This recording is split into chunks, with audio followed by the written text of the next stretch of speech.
And salutations, everybody. Welcome to the best damn movie-related show on the planet Earth, the John Campea Show, coming from right here on my YouTube channel. I am, of course, your host, John Campea, and it is an awesome honor and privilege, as it is every day, to have you, our international friends, gather around to talk about our favorite things in the world, movies, movie news, TV, streaming, all sorts of good stuff. And Comic-Con is going on down in San Diego right now. We've already got the fruits of its labor have been coming forth out of San Diego. We're going to talk about some of that in a little bit. Sitting right beside me here is one, Mr. Robert Meyer Burnett. Robert, how are you doing today, sir? John, I'm looking forward to going down to Comic-Con. If anybody wants to come to our Starship SmackDown panel on Sunday, it's our 20th anniversary. Woo. That's wild. It's so crazy. It started out as a stupid little lark that turned into a monumental waste of time. I guess sort of Comic-Con did too. And look where it is today. Amazing.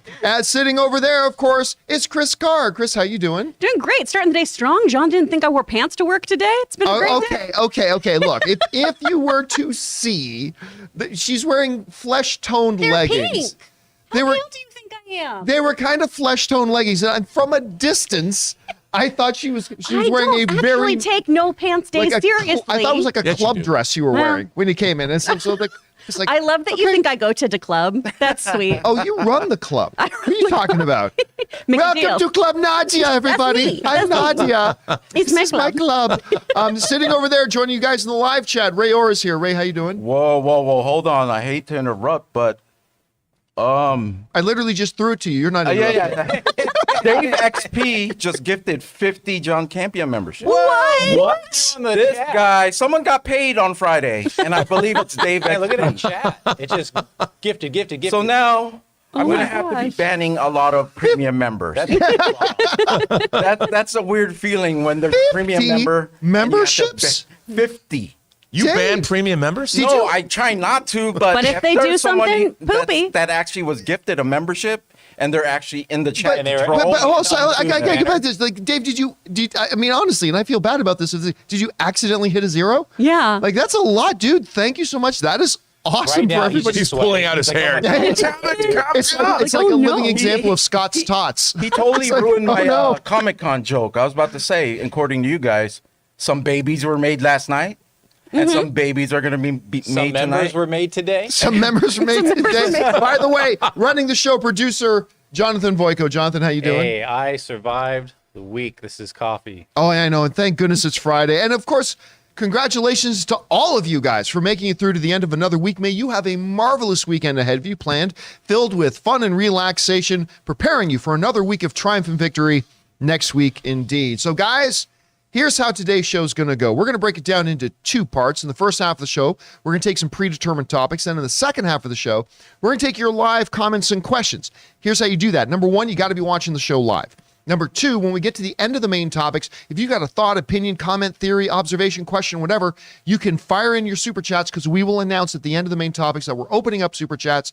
You got to be quick. We only leave them open for a few minutes, and then we will address those in the second half of the show.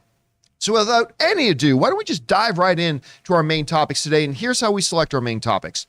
You guys come up with our main topics. You are our program directors. Whenever you guys come across a big topic, issue, or story that you guys feel we need to cover as a main topic on the show, just go anytime 24/7 over to www.thejohncampeashow.com/contact. Once you guys get there, you're going to see a form. Fill it out with your topic or question. It's absolutely free. Hit submit, and then maybe, just maybe, you might see your submission featured as a main topic here on the John Campea Show. With that down, Chris, what is our first main topic today? Our first topic comes from Vitmore Steinfeld. Greetings, Campea crew. Dungeons & Dragons has officially released their first trailer, and as someone who doesn't really know that much about the game, it looks pretty good to me. Was it just me, or did it have a similar vibe to the Thor Love and Thunder trailers? Anyway, I'm excited for it, and I hope it brings on the filthy. Thanks. All right, thanks a lot for sending that in, Vitmore. And yes, you guys know, well, okay, so Ann and I are big Dungeons & Dragons players. We have like stacks and stacks and stacks of books. Actually, we were just down at we stepped into an old bookshop, and she found the first hardcover Dungeon Master Guide for D&D. Like there were the soft cover ones before, the thinner ones, but the first hardcover one, and they were only selling it for $50. And she's like, yes, please. And so we got stacks. We love D&D. So I've been very interested in this Dungeons and Dragons movie. Of course, there was one before, and we tend not to talk about it, nor should we. But there is a new one coming out. And I remember once they started listing off the cast, it's like, wait a minute, what? You got, first of all, Chris Pine is leading it. All right. Michelle Rodriguez, who is looking pretty Natalie Portman-ish in like she's been hitting the weight. She's not skipping leg day at the gym sort of thing. Then you got, I never know how to pronounce his name, the guy from Bridgerton. Jean, what's his last name? Jean Bejajo. Jean Valjean. Jean-Luc Picard. Starring in this, but no, he looks great. And so I've been very, very interested in seeing the first trailer. Of course, they've got a pretty good presence down at Comic-Con right now. And yesterday, they dropped the first trailer.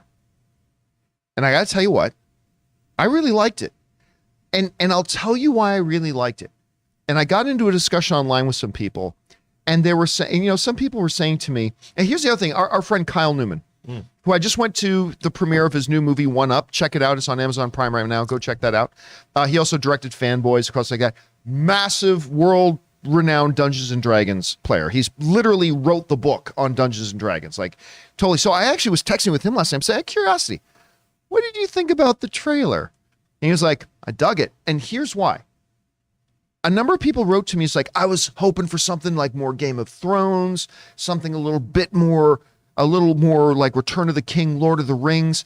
And here's the funny thing. I noticed that the individuals who wrote that to me don't play Dungeons and Dragons. Because if you play Dungeons and Dragons, you know that trailer was far more in line and in tone with what a game session of Dungeons and Dragons plays like. Right. And what the characters will talk like. Now, there are some very, very hardcore gamers that will play deadly serious. But if even if you watch Critical Role, right, something like that, like you mentioned that the trailer to you felt a little bit like Thor: Love and Thunder. To me, it felt more like Vox Machina. Yes. And that's exactly what it should feel like. Yes. It literally felt like a game of Dungeons and Dragons being played. And so maybe for people who don't play the game, that might be lost, understandably, totally understandably, that might be lost in them a little bit. But for like me, and for Anne, we're watching that and we're feeling like this actually feels right. This feels like a Dungeons and Dragons game. And so now look, that's not me saying this movie's going to be great. I have no concept if the movie's going to be great or not. I simply do not know. But I thought the trailer was quite good. And as a guy who plays the game, I think they nailed the tone. I really do. And I thought Chris Pine, that end part too. So what is it you bring to the party again? I plan. Okay, so then what? Well, if something goes wrong, I make the next plan. So you make plans that go wrong. No, I mean, I love that. I thought that whole conversation was great. Anyway, Rob, you had a chance to check out the trailer for Dungeons & Dragons. Honor Among Thieves, what do you think about it? I liked it. I mean, it looked to me like a fun medieval comedy, drama, action, adventure, sorcery. It's exactly what I wanted. I have one criticism, though.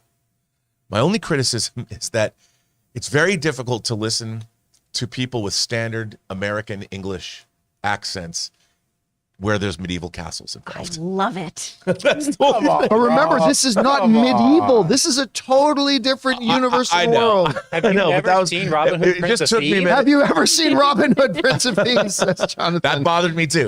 No, but other than that, I really liked it. I mean, I liked the look of it all. I liked the visual effects. I liked the milieu, and it just looks fun. Like, I love the fact that it wasn't. If it was like Game of Thrones, I would have been like, come on, it's called Dungeons and Dragons. I mean, it isn't called Game of Thrones. It's Dungeons and Dragons. It tells you what it is. And I think that, like you said, it is. I used to play Dungeons and Dragons in my youth. I didn't know that. Yeah, a long time ago. Probably with the soft cover, the little thin soft cover It books? was Dungeons and Dragons and Traveler. That was another game. I we remember played that. all the time. And Boot Hill, the Western. I don't remember that one. Boot Hill, I think TSR made that as well. Oh, okay. But it was a Western. It was like, imagine Dungeons and Dragons, but in the Old West. Got it. So we played, and it is, like you said, it is like playing a game of Dungeons and Dragons. At least that's what it felt like. And I'm like, who doesn't want to see this movie? It looks wildly entertaining. Anyway, Chris, you had a chance to check out the trailer. What do you think? I love this so much because D&D sessions are just goofy usually. You have a fun time. When we played the Star Wars game, I was just like a curmudgeony old man who wanted money and to murder everything. Yes, you did. Like and you murdered so a lot. I did. Yes, you did. And I had There's a great a lot of time doing murder it. going on in that Right? game. So like this feels like one of those sessions. It feels very Vox Machina. That was well put. I love that there's a mimic in the trailer. I love that we Oh my see God, that. yes. I did not know I needed Chris Pine to be a bard. I did not know desperately I needed it. And the footage coming out of Comic-Con of them all talking about this film just makes me even more excited about it. It seems like they had so much fun. Yeah. Hugh Grant is hilarious in every interview. I am very excited about that. When they so first announced it, funny. I'm like, okay, I love Hugh Grant. I do. I love Hugh Grant. But in a Dungeons and Dragons movie, yeah. No, those doubts are gone The now. Grant I'm like all on I'm it. here for I it. think the thing about Hugh Grant is he's picky about what he's in. And I'll bet you when he read the script had to be good to attract him to be in the movie. So that to me is a plus, I think. I think too that I really think this is going to get people to actually play D&D more too, because even Chris Pine was talking about this of like, I made my family play it with me and we had such a fun time. And I think this is the way that you get people to come together. You take a high school jock, that bully, and like some other kids, and you put them in this room, and by the end of it, they don't give a shit about who's who in the pecking order at school. You're having a fun time on an adventure. This is the great equalizer. And by the way, Owlbear. Owlbear. Owlbear. That was awesome. That was great. And by the way, speaking of murderous rampaging orcs, Rayora, of course. I just watched it right now. Did while you just were watch it talking. now? Yeah, so I didn't hear anything you said. I love this trailer. There's two shots. The thing with the owlbear. Yeah, that was great. And that one shot where the girl with the axe and it's glowing. Yeah, yeah. I always have a thing when you put magic in a weapon or whatever she did to it. I like that, and I like the group thing. When someone specializes in something and they go at a task, I'm a sucker for that. And this looks like it's going to be a group thing the whole way through. Like, no one's going to be like, hey, you take the right tunnel and us take the left tunnel. And then that person gets into some crap. They need to stick together. I hope they stick together, and I hope this movie is good. Whenever Ray, with his, what was it, half orc? Barbarian orc. Yeah, Or, no, barbarian a orc. Barbarian Goliath. Okay, that's right. And he's like, just this rampage. And whenever we went into any kind of supply shop, like he's like, can you enchant this weapon? Like everything was like, can you Yeah. enchant this weapon? Can you enchant this? And he's like, and whenever we And I have no whenever we magic. kill some things, he'd take the weapons, and as soon as we get to a supply shop, can you enchant this? Like he's always trying to make his weapons magic. Anyway, guys, question is for you. Did you guys have a chance to see the trailer for Dungeons and Dragons? If so, what did you think? Hey, listen, maybe it just wasn't for you. Maybe it's like, this looks a little silly. And that's cool if it hit you that way. Maybe you liked it what we did. Whatever you guys thought, jump down to the comment section below and leave your thoughts there. Okay, guys. With that down, let's move on to main topic number 2. Chris, what is our second main topic today? This comes from Amin M. Hello, crew. Happy Friday. So I just got out of seeing Nope, and I gotta say I quite enjoyed the film. I didn't love it as much as I wanted to, mainly because the reveal didn't satisfy me, and I think it'll be the same for a lot of people, but still enjoyed it. The cinematography and visuals were amazing. Anyway, what did you think of the film, and where would you rank it amongst Jordan Peele's other 2 films? Thanks, and bring on the filthy. Thanks a lot for that, man. Okay, so I won't bear the lead. Where do I place it amongst the Jordan Peele 3 films? Right in the middle. To me, it is better than Us, not as good as Get Out. And here's the interesting thing, and I like the movie. I did not love it. I put my first initial reaction coming out of the theater last night. I did not love it, but there are definitely things in there to quite enjoy. Here's an interesting thing I'm finding about Jordan Peele. Get Out aside, a lot of filmmakers come up with a great concept and then just can't execute, right? Then they'll just stumble upon, okay, you have this great idea for this happens and it ends with this, woo! But then actually making the movie becomes challenging. I am finding with Jordan Peele, it's for me, it's a little bit the opposite for him. He is a master at execution, but I find that his overall concept, he doesn't quite figure out the ending of the concept that was the big problem with Us for me, was that ending made no sense whatsoever At all. And for this, John, you just didn't get it. I got it, I understood, but it had logic fallacies and like massive ones. And but the movie itself, like Lupita Nyong'o, I think should have been nominated for Academy Award for Us. Right. I totally thought she should have been nominated for an Academy Award for Us. I thought Winston Duke was brilliant in it. I thought the acting in it was great. And what Jordan Peele does, I don't know, I'm not going to say the best, but he's in the conversation with the best filmmakers who know how to build tension into their movie. Like, because Jordan Peele, even in Us, a movie I'm not thrilled with, he knows how to build tension. And what do I always say about movies? They're experiential events. And there's laughter, and I think tension are the biggest kind of blood pumping experiences you can have. And that makes it really enjoyable when he's nailing that. And throughout Nope, he knows how to build tension, man. There was a couple of scenes. There's a scene involving a horse stable. Ray knows what I'm talking about. There's a scene involving a horse stable where, like, everybody in the theater that we were in was like gripping the sides of their seat. Like the tension was palpable. It was so well done. Like, and just that's where a lot of directors fall short. Jordan Peele has this natural instinct to know how to manufacture and elicit those emotional responses he wants to get out of you as an audience. And on that level, Nope fires on all cylinders. It does. But that being said, while there are, and by the way, Daniel, Kiki, Wincott, How was he? I quite enjoyed him. Steven Yeun? Okay, Steven was great. Whoever the dyed blonde-haired kid was, the Fry's employee kid, whoever it was, all great. Performances are great, and I always say the number one job of a director is to get the best performance possible out of the actors. And on that, again, Jordan Peele nailed it. He nailed it in Get Out, he nailed it in Us, and he nailed it here. So great performances across the board. The problem, again, comes with the basic conceit, right? It's, number one,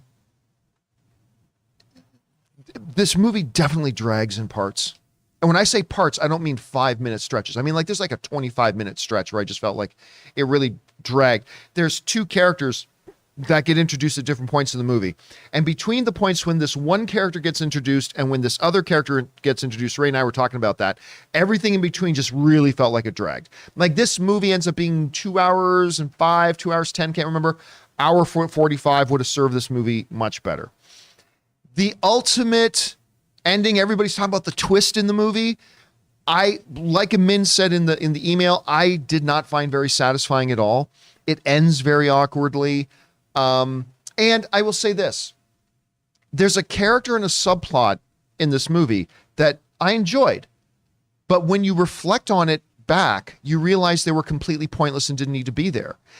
And when I call something in a movie pointless is when, if there's an element in a movie or a character in a movie that at the end of the day you think about and go, if you removed that entire character from the movie, would it ultimately have affected the outcome of the film at all? And I realized, no. You could have taken out this character. Nope. You could have taken this character out and this kind of subplot they had going on in the movie, and you could have taken them out of the movie entirely, and the movie still pretty much would have played out the exact same way. And so it's just little things like that. And so I enjoyed Nope. I don't think it was great. Again, I put it in the middle of the Jordan Peele sandwiches. I think it was better than Us, not as good as Get Out. And that's my overall thoughts. Ray, and you saw it with me, and I think you're like me, right? You liked it, right? Yeah. You were looking forward to it a lot. I needed some time to think about it, right? You guys know I don't care about story. I always joke about that. It's all about having a good time, whatever. That's why I like natural disaster movies. You guys did a best movie, worst movie on it. Natural disaster movies doesn't take a lot. Put Gerard Butler in the front, as the lead. He has a divorce with his wife and kids go away. He gets a farm, grows some corn, ruptures the fault line, big earthquake, people running, whatever. Last shot, Gerard Butler with his ex-wife, pan out, California's underneath water. I had a good time. I want to see that movie. You know what I mean? 10 out of 10, corn is crazy, whatever. Post the review. I benefit from watching movies like that. Like Lightyear, there are a lot of messages in it that flew over my head. I just had a good time. With Nope, I think it hindered. I didn't benefit. It hindered. There's a lot of messages in this movie, which everyone will come out differently. Where if you can collect the pieces, because they're all over the place, you'll think differently about it. And that's the way I feel about this movie. I'm gonna relate it to like the 4th of July. It's weird, but what do we do on the 4th of July? We light fireworks, right? As a kid, I'm amazed by it. Whatever, right? As I get older, I want to appreciate why we're celebrating. The UFO thing, kind of, I got stuck with it. And I couldn't see beyond it. And that's where my trouble was. So I couldn't see like the messages and ideas that Peele was trying to promote. But overall, I did like the movie. I appreciate it a lot more after a night of thinking about it. I think everyone needs to see it just to see if they could pick out these things that he's trying to show.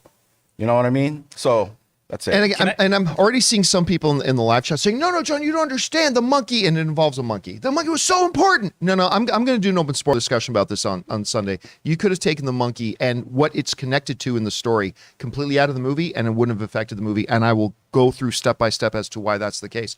But at any rate, Jonathan, you had a thought there. No, I just want to admit that it wasn't until a few seconds after Ray's synopsis there that Gerard Butler movie doesn't actually exist, and that's a scary thought. All right, guys, question is for you. Did you have a chance to get out and see Nope? What did you think about it? I'm seeing some people don't like it as much as me. A bunch of people like it a lot more. Hey, listen, last I checked, it's got like an 80% on Rotten Tomato. I think the audience score was hovering right around 80%, maybe 78, 79%. People are liking this movie. I like it too. It just wasn't as good as I was hoping it would be. How did you guys feel about it? Whatever your thoughts are, jump down into the comment section below and leave those thoughts there. All right. With that down, let's move into main topic number 3. Chris, what is our third main topic today? This comes from Jim Strickner. Greetings, John and crew. So I had a chance to watch The Gray Man, and I was super disappointed. I'm not saying it was bad. It's just that I love the trailer and love everyone involved with it, and I thought it was going to be incredible. It wasn't. At least not for me. Wondering if you had a chance to see it yet, and if so, what did you think of it? Thanks. All right. So I stayed up till midnight to start watching The Gray Man, and I stayed up till 2+ a.m. to watch The Gray Man so we could talk about it here today. All right. So for The Gray Man, the most expensive Netflix original film, Chris Evans, good Canadian kid Ryan Gosling, Ana de Armas, Sling Blade, Billy Bob Thornton, who I was just talking about in Armageddon yesterday. Billy Bob Thornton cast. The trailers, I think, have looked fantastic. I think the trailers for this have been fantastic, and was very surprised when the first reviews started coming out, and they weren't all that great. It was very mixed. Like, I think it's still sitting at about 50%. I think it was as high as 52, dropped down as low as 48, but I think it still kind of lives in there somewhere. And I like a lot of people saying a pretty boring action movie. Like, how do you make an action movie that's boring and all this kind of stuff? So I'm like, all right, I'm going to go and I'm going to watch myself. So I sit down to watch it, and I was the only one for you, the people. I stayed up to watch this movie. Anyway, so I'm watching it, and let me say this first. The critique that I'm hearing from a bunch of people that it's a really boring action movie, I don't get that. Like a lot of times I'll hear criticisms that I don't agree with, but I get it. But the criticism that this is a boring movie, I don't see where that's coming from. Like, personally, I just don't see how you can have a lot of positive or negative feelings about the movie. I don't see where you get the sensation of boring from it, but hey, whatever. That's just me. Movies hit us all in a different way. This movie is loaded with action, like just packed with action. Some of it good, some of it not as good. It's got a lot of, the pace is great. It's not a short movie, but it never drags. I never feel like it's got a very, very good pace to it. It's always movie. This is a movie that has, to me, the right runtime for what it is. And it always has a really good clip moving through. Chris Evans kills in this movie as his absolutely ridiculous character, which is a problem. It is an absolutely ridiculous character that there is no concept or way that could be in the real world. And I'll leave that for you guys to see, to know what I'm talking about there. But Ryan Gosling is great. He's in the best shape of his life. I'm convinced he might be souping up to get ready to play in a DC or a Marvel movie. Like, his physique, and he looks incredible in this. Ana de Armas this is the first time I ever said this in my life. Ana de Armas was all right. She wasn't actually all that great in it, to be honest with you. And I love her. Like, she stole the show in the last Bond movie. But yeah, she was okay in this. She was all right. Billy Bob Thornton is a pretty standard paint by numbers, the mentor character, insert here. So, and he was good because he's Billy Bob Thornton. He's always good. Young girl in it's pretty good. The movie itself overall, though, is not great. And it comes down to story points. And again, we were talking about this on, I think it was, might have been best movie, worst movie yesterday. I can't remember. It's like, I understand going into a movie. This is make believe. You have to suspend disbelief. All I ask of a movie is whatever you, the movie, say are the rules of this particular universe, just follow your own rules. Yeah. Right? That's all I'm asking. And like, they do so much in here that's like, oh my God, that is so preposterous. I'm not even talking an action thing. I mean, a story point thing. Be like, that is so utterly ridiculous and preposterous. And that happens a lot throughout it. And it turned out to be what has been, unfortunately, look, you guys know I am ride or die Russo brother fan. I love these guys. These guys have been so good, so nice and kind to me, coming to the studio many times, sending me like they're super, super guys. I am big fans. But in their post MCU career, I have found storytelling to be their particular weakness. Even if you go back at stuff they wrote and produced, whether it's like an Extraction, right? Some great action in that thing, but the writing is not great and the story is not great, and it kind of hinders it. So if in a thumbs up or thumbs down world, I think there's enough satisfying action in the Gray Man that I will tend to put myself into the thumbs up crowd for the Gray Man. There's enough there to enjoy, and at the end of it, I did not regret that I spent a couple hours of my time watching it. Right. Is it a movie I will tell people, oh, guys, you got to watch Gray Man? I probably won't do that. But again, in a thumbs up or a thumbs down world, I'm thumbs up. Yeah, like, what has your expectations been like going into this? Well, look, I love these espionage, action, international romps. I've always loved those. But again, it always, for me, John, with everything, comes down to story. And hearing what you're saying about story points being preposterous, I think in movies like this, the story has to be that much finely honed and really, really razor sharp, because that's what keeps you going from action set piece to action set piece. I want to be as invested in the story that you're telling, in addition to being thrilled by the action sequences. That's why, I think the Jason Bourne movies do a good job of that. And it sounds to me like if the characters are too preposterous, like you say, Chris Evans kills, but his character's preposterous, that would bother me. Because it's just that he does it so well right. that you kind of forgive it. He plays it so well, you kind of forgive it, because he is really good. And by the way, the stash totally fits the character. Wonderful. Totally I fits love the character. That's all you need here. What's your expectations like? Then? I'm excited to watch this. I'm an old lady, though, so things dropping at midnight that are a full feature film. I'm like, that's not going to happen. I can watch it at 5 a.m. or not at all. But I got to read some pages of it, and they might have been mock sides, right, for when Logan was auditioning for this. And shocker, he didn't get Ryan Gosling's part. But what I read of that was so fun and funny and action-packed. So I'm really looking forward to seeing this. I love Ryan Gosling, too. To quote, what is that movie with Steve Carell? Crazy Stupid Love. He looks like he's photoshopped. Yeah. And so anything he's in, I'll watch, especially with his Barbie physique right now. I'll tell you what, there are a couple of really good MacGyver moments in it. Where it's like, hero's in this predicament. All he's got is a stick of gum, a shoelace, and a spoon. How's he going to get out of this? There's a couple of good ones of those in there that I quite enjoyed. So yeah, for me, positives outweigh the negatives on Gray Man. So I've fallen to the thumbs up. Question is for you guys. Have you guys had a chance yet to see The Gray Man? If so, what did you think about it? Maybe you loved it. Maybe you hated it. Maybe you're like me. You're a little bit in between. Whatever you thought, jump down to the comment section below and let us know your thoughts. All right, guys.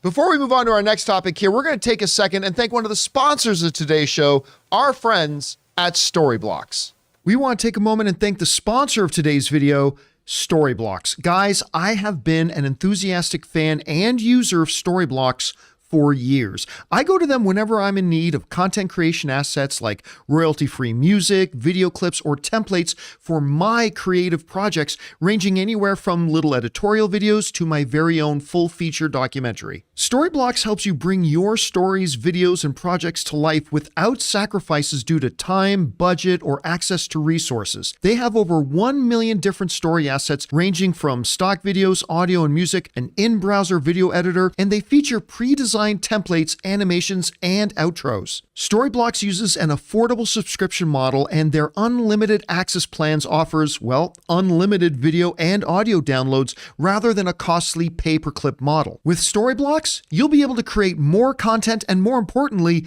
better content, all while using a subscription plan that fits your budget, utilizing unlimited downloads of demand-driven and diverse content. So if you're interested in upping your content creation game, head over to www.storyblocks.com/Campea and get started today. That's www.storyblocks.com/Campea. And a big thank you to our friends at Storyblocks. I love working with Storyblocks. Unfortunately, Ray's a little bit addicted to Storyblocks now. Inside thing going on there. But thank you to Storyblocks for sponsoring this episode of the John Campea Show. Okay, guys, with that down, let's now move into main topic number 4. Chris, what is our 4th main topic today? This comes from Avatar Korra. I've been loving all the discussion about Comic-Con and what we could see at the big panels, but I also can't help but wonder if a lot of people end up being disappointed. There are reports going around that Marvel is going to keep back most of the big stuff for D23 in September. If that's the case, are people setting themselves up for disappointment on Saturday? All right, thanks a lot for sending that in, Avatar Korra. So, you're the lesser of the avatars. I'm sorry. But, wow, so, dude. them's are fighting words. Oh, I mean, Aang is the goat. Aang's the guy. Come love on, him. it's I love Aang. Aang. All right, so at any rate, some people are going, what the fuck are they talking about? So we've been talking a lot. Obviously, it's Comic-Con week. This is the biggest, I would say tomorrow, Saturday. And I mean this wholeheartedly, no exaggeration here or anything. I think tomorrow is the most important day for the comic book genre that we've had in years. Because really, when you look at it, I mean, first, Peacemaker was outstanding. So was Suicide Squad, but nobody saw it. We've had all this stuff going. I mean, really, the DCEU news cycle has been like inundated with all the negativity surrounding Snyder Cut and Ezra Miller, and that's where all the conversation's been. And then, you know, all that. So there's that. The MCU Phase 4, while I think it's had a lot of stuff in it that's been great, a lot of people feel like MCU, including me, MCU Phase 4 has been a step behind the rest of the stuff that's going on, even though we're coming off a marvelous Ms. Marvel. But, you know, all that kind of stuff. And tomorrow, in one day, we have DC doing their panel, and we got Marvel doing their panel. And I think it's an important day. I think this is the chance for the comic book genre, DC and Marvel, to really. I mean, look, the comic book movie fans are always an excitable bunch, but I think tomorrow's a really great chance for both of them to really, you know, get the blood pumping in the comic book movie fan tomorrow. And I think we're going to see different things. DC, I still believe Henry Cavill's coming out. Again, not willing to put any money on it. But if I had to bet a nickel, I'm betting Henry Cavill comes out. They announce him, in which it's going to be a very unsafe thing to be around me if that happens, because there could be bodily fluids flying everywhere. So, Yeesh. But when it comes to Marvel, and this is something we have touched on in the last few days, we can speculate about a lot of big fun things. Ryan Reynolds coming out with Hugh Jackman. Announcement of an Avengers 5, an announcement of the X-Men, the announcement of the cast of Fantastic Four, and other things like that. One of the reasons, though, that I have, whenever one of those big ones come out, I've said, like, I don't necessarily think this is going to happen, but how cool would it be if? And the main thing is because of exactly what you just said. I don't think we're going to get anything earth-shattering from Marvel tomorrow.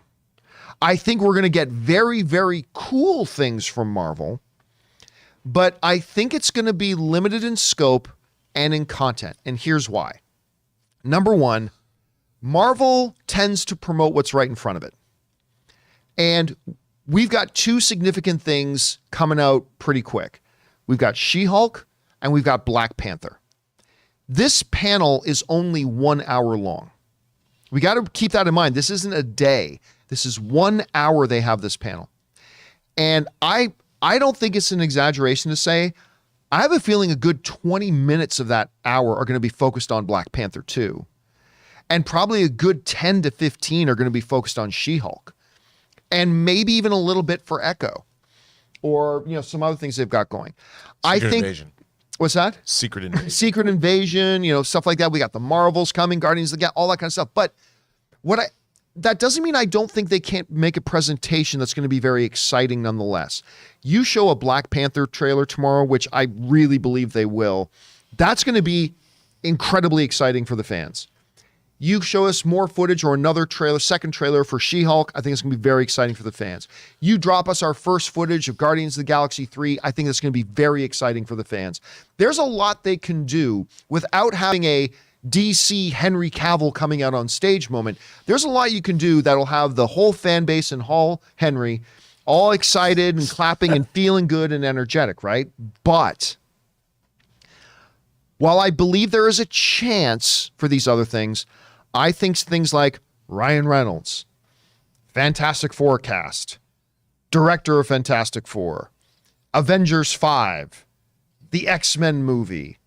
I think all those things are things that Disney, and I've been saying this for a while, are going to save for their own event, which is D23 that comes out in September. It's like a month and 3/4 away, month and a half away, and they're going to have their own event that they're going to be able to control, not some 1 hour panel, but 3 days of stuff that they can pour all their energy, all their stuff into. And I know an argument can be made that, but Comic-Con is Comic-Con. Yes, but Disney wants D23 to supplant it.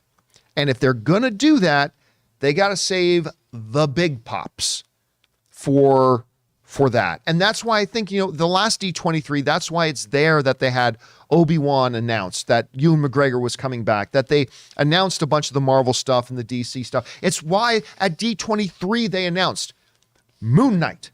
At D23 they announced She-Hulk. At D23 they announced Ms. Marvel. At D23 they announced, that's where they make those announcements. So, and I think if there's a lot of people going into tomorrow really excited like us, because we're all speculating, right? Like I'm speculating if Hugh Jackman comes out with Ryan Reynolds tomorrow, sploosh, like it's going to be crazy, right? Absolutely. But that's fun speculation. The reality is it's 1 hour. They've got things right in front of them that they want to promote. And for the big haymaker stuff, they got D23 coming. So I think if we go into tomorrow thinking, can't wait to see some cool new footage, can't wait to see new trailers, get more information on these projects that we already know are coming. I think if people go in with that mentality, I think a lot of people are going to be happy. But yeah, Rob, I got to admit, I think there are going to be some people that are going to come out of tomorrow feeling pretty disappointed because they were looking for all these earth-shattering announcements that I don't think are going to come for another 7 weeks. But anyway, we're now 1 day away. 1 day away. 1 day more. Sorry, a little Les Mis for you. So we are 1 day away from this huge day, DC, Marvel presenting same day. What do you think? I busted out the hopes on my desk. There we go. I brought the hope. Hope. You got a Logan there. You got Henry Cavill Superman. I love that figure, by the way. What do you think the potential is for people to come out of this disappointed tomorrow? Okay, I think you're pretty much right about what you said. However, I would say this. I think that we're not going to get any announcements of things that we don't know are coming. We already know that Guardians is coming. We already know that Deadpool 3 is coming. We already know that Fantastic Four is coming. So I would not be surprised because I think they have to give you something. If it's just She-Hulk and Black Panther, it's kind of like, eh. But I think so. DC's presenting tomorrow, and they're not even bringing Flash, and that's a finished shot movie. I know. But it's still a year away. But still, or is it finished and shot? Yeah, who knows? Who knows? But no, but I think that they're going to give us, because they had a great tradition of giving us pops. But I don't think they're going to announce. I think all the new stuff that we don't know about yet, whether it's X-Men, whether it's a new Avengers movie, that's D23. Young Avengers. Yeah, that's D23. That's because that's how they make their splash. And I agree with you. They're trying to establish their own Comic-Con-esque thing to rival Comic-Con. That's their own. That's Disney's way. But I do think that we're probably going to get some things that are exciting because they don't want to. Marvel doesn't want to disappoint the Comic-Con audience. They know. But I mean, just dropping a Black Panther 2 trailer is going to buzz up the Comic-Con. Yeah, Exactly. but everybody knows that's coming. Like we're going to But get still, it. they're getting the first. They'll be the first No, ones it'll to be see the new trailer. absolutely. I agree. But it's, for an example, we flew down to Orlando for Star Wars Celebration. We all knew Star Wars: The Last Skywalker was coming out, but they dropped the trailer for Star Wars: The Last Skywalker. Is it the Last Skywalker? Rise of Rise- Skywalker. Rise of Skywalker. That's right. Yeah, Doesn't really matter. Whatever.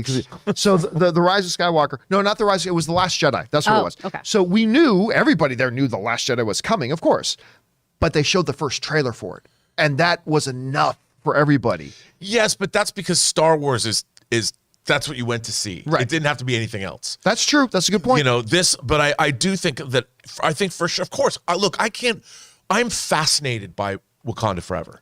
I have no sense of what the movie's about. I don't know what happens in it. Like, how are they? We don't gonna even handle- know who Black Panther is. No, we don't. And I can't wait to see. So that would be fun. But I hope. Look, when they announced the name of Age of Ultron, we knew they were going to make another Avengers movie. But I was in that, dude. I was screaming like a little kid. I remember. I was yeah. just like, that panel was so much fun. And there was a lot of stuff we knew was coming. They brought everybody out. So I think they know they're going to give, there's going to be at least a show-stopping moment. I think that will leave people screaming with a big smile on their face. All right, I want to come back to that in just a 2nd. But before we do, Chris, what about you? Like we're hearing now, other outlets are now kind of reporting that they're hearing that they're saving most of the big guns for D23. What do you think the chances are here that people are going to come out of like a Marvel panel tomorrow disappointed? I mean, it goes back to what you're always saying here, right? Of don't let your speculation become your expectation. Yes. Right? So I think as long as we're getting something, it's a good time to be a Marvel fan, right? If we do see a trailer, which I think we definitely will, I think we're going to get She-Hulk footage because they just Yeah. dropped another poster with a number that you can call to that alludes to like connections to the greater MCU and everything too, of like, have you made a robot that's become sentient? Are you an Asgardian? Yeah, it's adorable. Okay, I did not know I'll play that. it I for the gotta next check. time we go That's on break. awesome. It's really, really fun. So I think we'll see some footage of that. So I Have you think made a robot that's become sentient? I'm so excited for that show. Toby It's Myers, gonna be great. we'll help you. But so I think we're going to still see a lot of really cool things. And again, it is an hour. So I think we're going to get little increments because they've got a lot of stuff to go through. I feel like this is their presentation for don't you want to come to D23? Yeah. Don't you want to come hang out at that? Yeah. And that's not a bad idea for Disney to Using do. pull that. Comic-Con just as a big teaser for D23. I can hear Kevin Feige say, we have some more big announcements to come soon, but we'll get to those soon enough without saying the word D23. It's a drug deal. Here's a little taste, baby. Now come get more of it. You know you want to. It's Disney saying, hey, get your appetite here as long as you come home to T23 for dinner. We'll give you your appetizer done. here. Well, okay, so let me ask this. Okay, let's a little bit pessimistic saying they're going to save all the big stuff, but I still think if they drop a Black Panther trailer and show footage because it's shot, Guardians 3 is shot. So if they show like a Black Panther trailer and Guardians footage and maybe Yeah. even some of the Marvels that coming off the Ms. Marvel, if they show the Marvels footage because that's also shot, I think that'll still create a big thing. But let me ask you this. Let's put on our speculation hat. If Kevin Feige were to drop us a note right now and say, okay, guys, bang on as usual, but I can tell you we have one big hammer to drop tomorrow. No Thor pun intended. But if they say we've got one big hammer we're dropping tomorrow, there's one big announcement that's going to shock and surprise everybody. What do you think that one would be? Because you've got a number. I mean, we've talked about a number, but there was going to be one that Marvel actually did do tomorrow. Which one do you think that's going to be? 4, as in fantastic. You think they're going to? I'm still believe Still on that one? Because the thing is, look, it is Comic-Con. And they need, I mean, Comic-Con, you've got 6,000, 7,000 people in Hall H. And then all of the press outlets. I'm sorry, from we around, officially refer to it around here as Hall Henry. Hall Henry. Pardon me, in Hall Henry. In Hall Henry, yes. There's so much, they get, look, this is all about marketing. All of these things, whether it's D23 or Comic-Con, they've got all these people collectively in one place. And Marvel is the pretty much the headliner here. Like, you know, it's seeing Led Zeppelin. Yeah. So they're the headliner.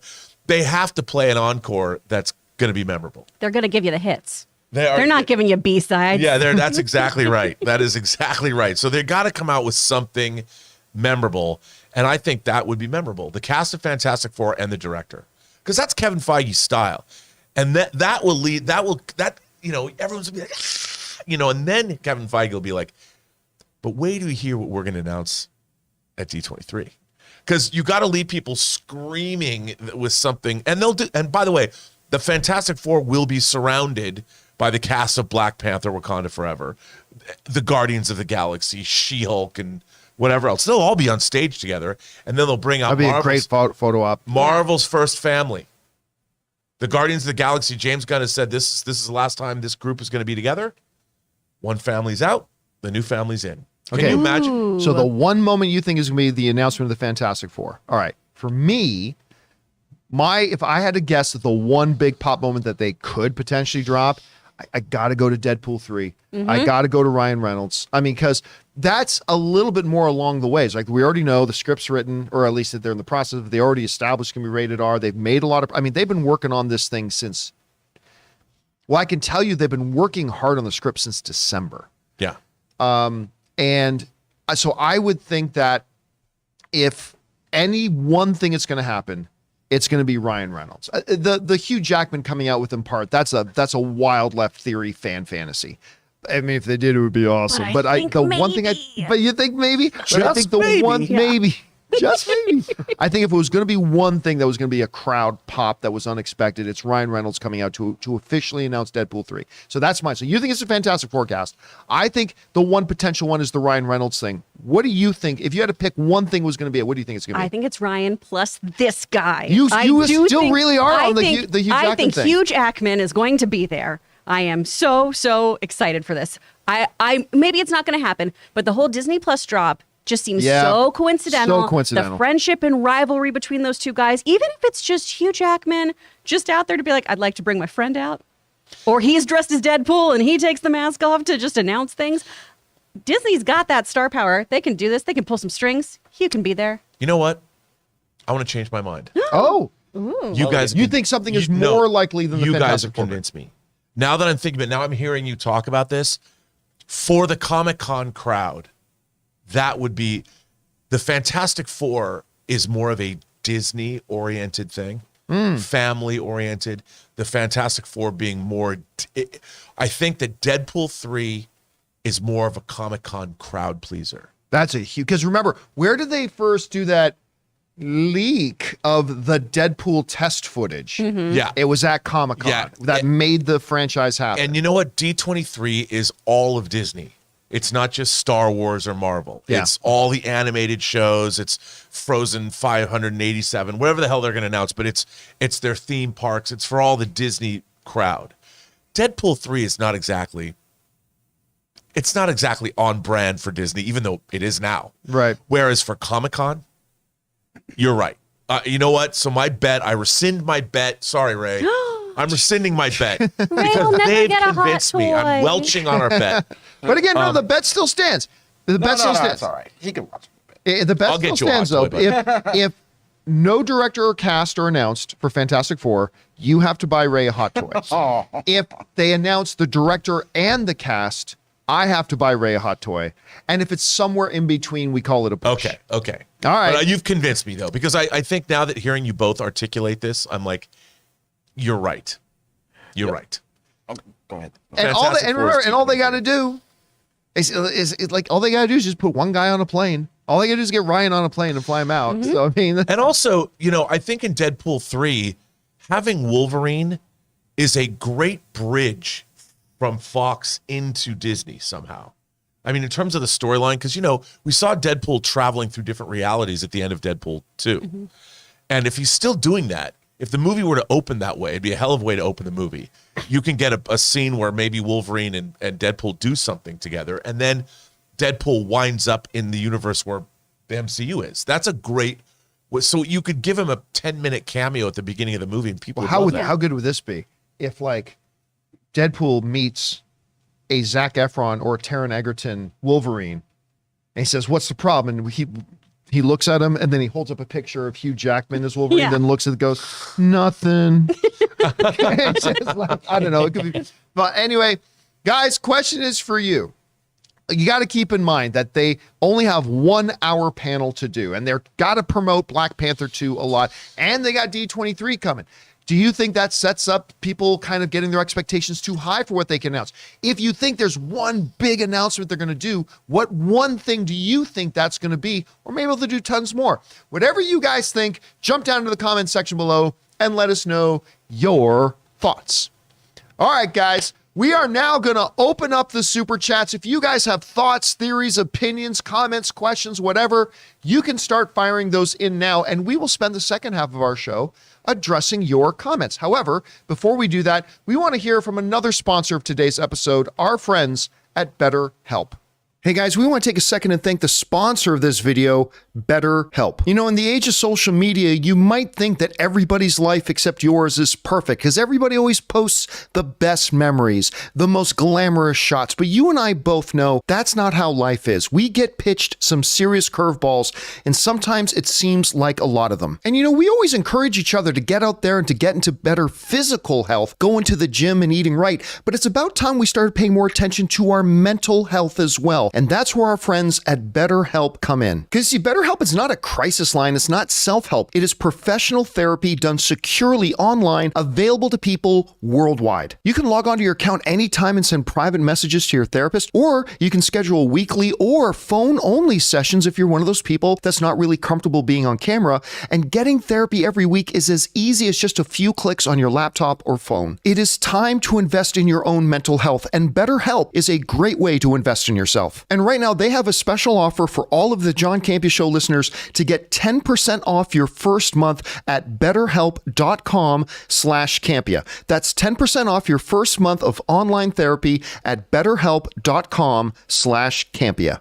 And thank you to our friends at BetterHelp for sponsoring this episode of the John Campea Show. Hey guys, remember, if you want to get links or promo codes for any of our sponsors, they're at the top of the description down below. So go check it out. Remember, when you support our sponsors, not only are you getting great stuff from our sponsors, but you're also supporting us at the same time. All right, guys, with that down, well, we're going to go into your live comments in just a second. But the Lord of the Rings of Power Comic-Con trailer has just dropped. We guaranteed there was going to be one of those. It's here. We have not seen it. So even though this is going to be frustrating to watch, you're going to have to just watch us for the next couple of minutes watching this trailer. So why don't you guys swing over here and we're going to pop this up. We're going to watch this. We can't have you watch along with us because, you know, there's, copyright and everything. Let's get a closer camera shot, Jonathan, and we are going to watch it. So maybe you've watched it already, but we're just going to see it here. This is going to be the worst, most boring 3 minutes of TV you've seen today, but we're going to watch this thing. So here we go. That's awesome. Today, our days of peace begin. I love that music.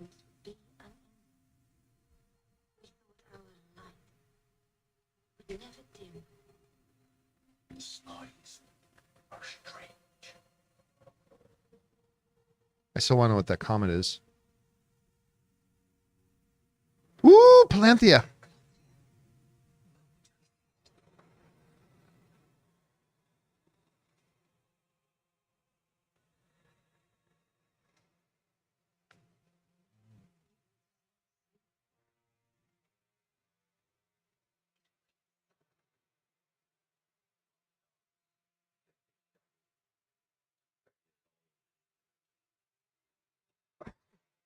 The dwarves look awesome.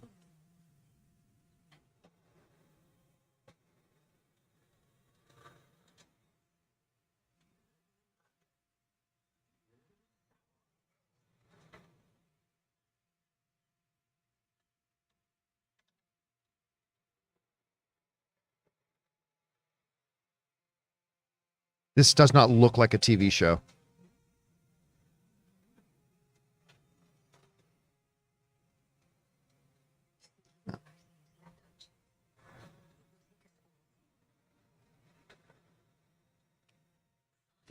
What?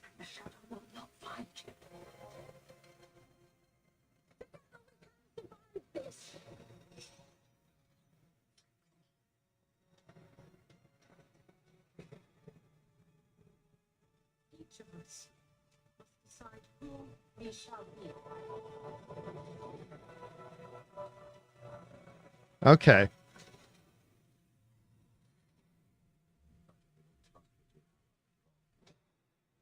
Oh, I love that line.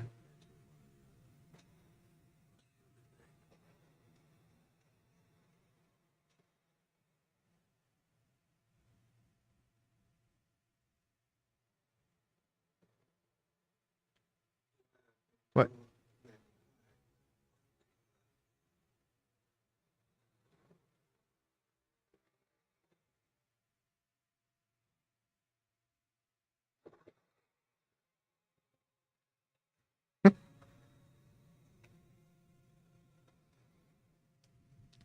All right. There. Oh. Oh. Oh. There can be no trust between hammer and rock. I love that line. Okay, I fucking loved it. We'll talk about it on the show tomorrow or on Monday, I guess. But I can't believe that's a TV series. I'll tell you one thing: the money seems to have been well spent. Oh, absolutely. Yeah, like this, like you can now you're seeing it now. You see it. It's interesting that they waited this long to drop the trailer, but I would imagine because the effects, there's a lot of visual effects in that are very impressive. House of Dragon, it's your turn. Oh, My beer, baby. and by the way, like yesterday, I made things like they already dropped the House of Dragon trailer. The panel's not till tomorrow, and I said I think I'm gonna guess they're gonna announce that they're gonna show the first full episode. Let's just say I got a call that assured me that is not happening. So if I gave anybody who's down in San Diego like hope that tomorrow they're announcing going to show the first episode down there, I can tell you definitively they are not. So yeah. So yeah, I always hate it when I get a phone call say, "Hey, yeah, so you're wrong." Yeah, that happens every once in a while. Okay. With that down, guys, let's now move into and start taking your live comments and questions. We're going to start with our channel members. So, Right. Ray, what do we got? Let me get these up. Well, one of them from Chris Retzlaff says, "Hi, Bob." Hi, Bob. Hi, Bob. I guess that's an inside thing. Yeah. It's a for all mankind thing. For Aaron writes, "Hey, John and crew, been watching for a few years, and it's always lots of fun listening to you guys. All the best from Austria." Oh, thank you so much. It's always nice just to hear from people who are saying something nice and encouraging. Thank you so much for that. I appreciate Thank that, you man. very much. And All then right, what's next? I got one from Mike Farino. He says, "I think it will be just the Fantastic Four director cast announced at D23. Yeah, it could. Again, there's three options: nothing, everything, or a little bit of something. And that's definitely one of the options. I'm still holding out that I still believe it's going to probably all be saved for D23, and they'll make one giant Fantastic Four presentation. But you very well could be right. We're going to find out in about 24 hours. All right, what's next? Marl Jehovah says, "I guess Rob and Shatner share the same feelings about the new Star Trek shows by saying Roddenberry would be turning in his grave at SDCC panel. God bless Billy. Side note, still can't believe Rob thinks Gods of Egypt is a good movie. Bring on the filthy." Now, wait a second. I'm Wait a with you on second. Gods of Egypt. I don't know if Gods of Egypt is a good movie, but I love it. All right, anything else? We got one from Wesley Namila. He says, "Hello, this is Jonathan Namila Wesley, my acting stage name. Deadpool versus Wolverine is happening at Comic-Con.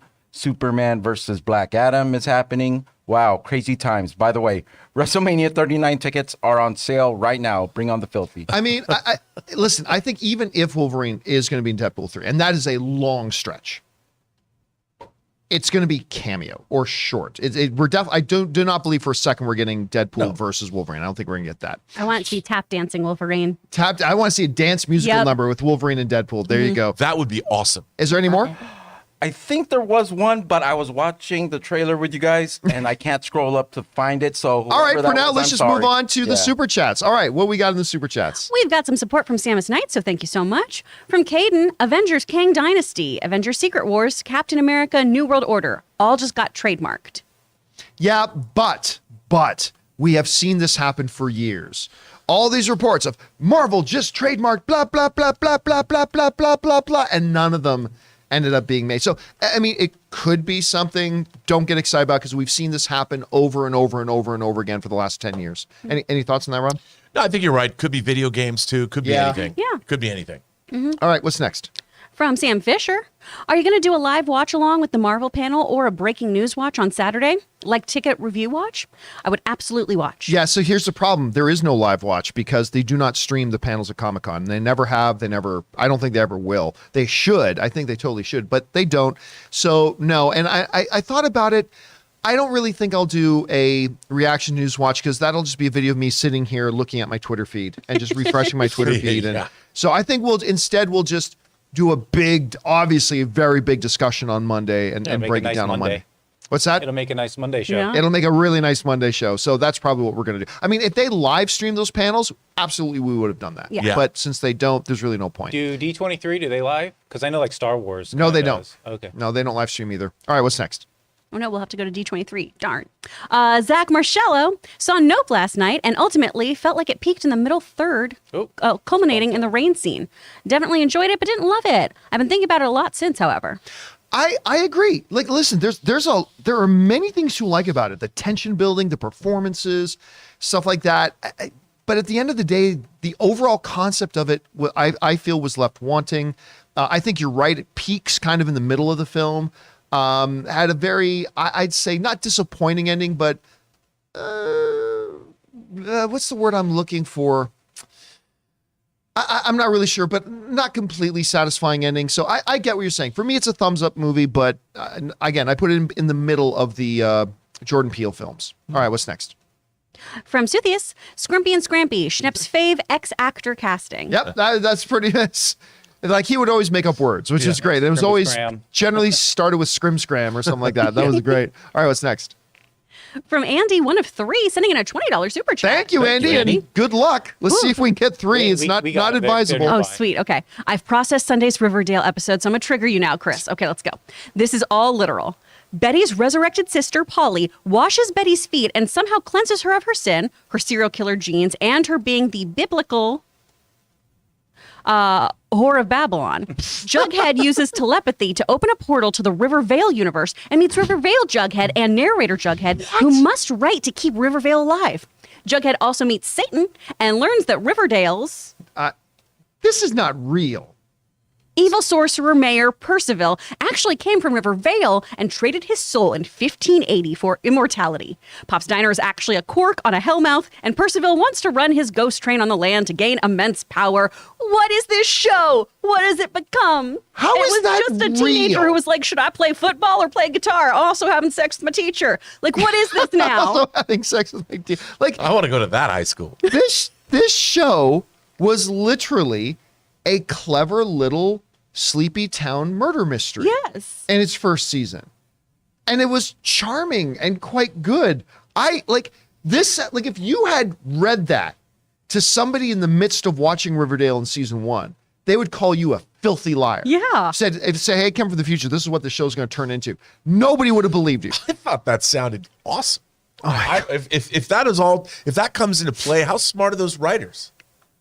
I feel like, how high are these writers? Yeah, I don't know what's happening. They're all on Jingle Jangle. I forgot. That's right. The name of the drug in the town was It's Jingle Jingle Jangle. Jangle. That was the name of the big drug. In the jingle jangle morning. And she's literally the whore of Babylon. That'd be cool. She was struggling just with how she's going to pass the math test in season 1. Now she's the literal whore of Babylon. Fabulous. I'm so glad I didn't watch that Andy, show. you're doing the Lord's work. Thanks for watching. Andy watching it, so we Apparently don't have so to. the writers of this show. Yes. All right, what's next? From Al Renshaw. Sorry if this is obvious, but is Thor and Zeus in public domain? Could Amazon have their own Thor and Zeus in the God of War series? Just wondering. Yeah, actually, there are other Thor movies out there. You just never heard of them. But yes, Thor and Zeus are absolutely public domain, which means if Rob and I wanted to make a Thor and Zeus movie, we could. The only thing we could not do is take anything that was introduced to Thor or Zeus in a Marvel movie. Right. So like if Marvel introduced an aspect of Thor that doesn't come from the old mythology of Thor, and it's unique to them, we can't use that part of Thor. We can only use parts of Thor or Zeus that come from old mythology. But yep, we could totally make our own Thor movie tomorrow, and so could Amazon if they wanted to. You could make a James Bond movie in Canada because Really? James Bond is in the public domain in Canada. I did not know that. Yeah. I'm sure there'd be some international court objections to I that. I don't think you'd get away with it. But if you're just going to make it for Canadian audiences, maybe you could. All right, what's next? Kung Fury uses Thor. Who does? Kung Fury. Did you ever see that Kung Fury? I never did watch it. It's fun. All right, what's next? Hey, Marcellus. The X-Men theme has now been teased twice. What is your over-under that the first X-Men movie for the MCU has an orchestral score of the 90s cartoon? I think they'll do what the Star Trek modern movies did, which every once in a while they'll drop in those hints of that score. What, Spider-Man? Yeah, like Spider-Man. Spider-Man uses the 60s theme song. Yeah, so I think you'll hear it now and again, like audible Easter eggs. By the way, can I just golf clap for that Star Trek reference? Very well done. I'm glad you Nicely like done. that. And that was a very good reference indeed. Thank you. All right, what's next?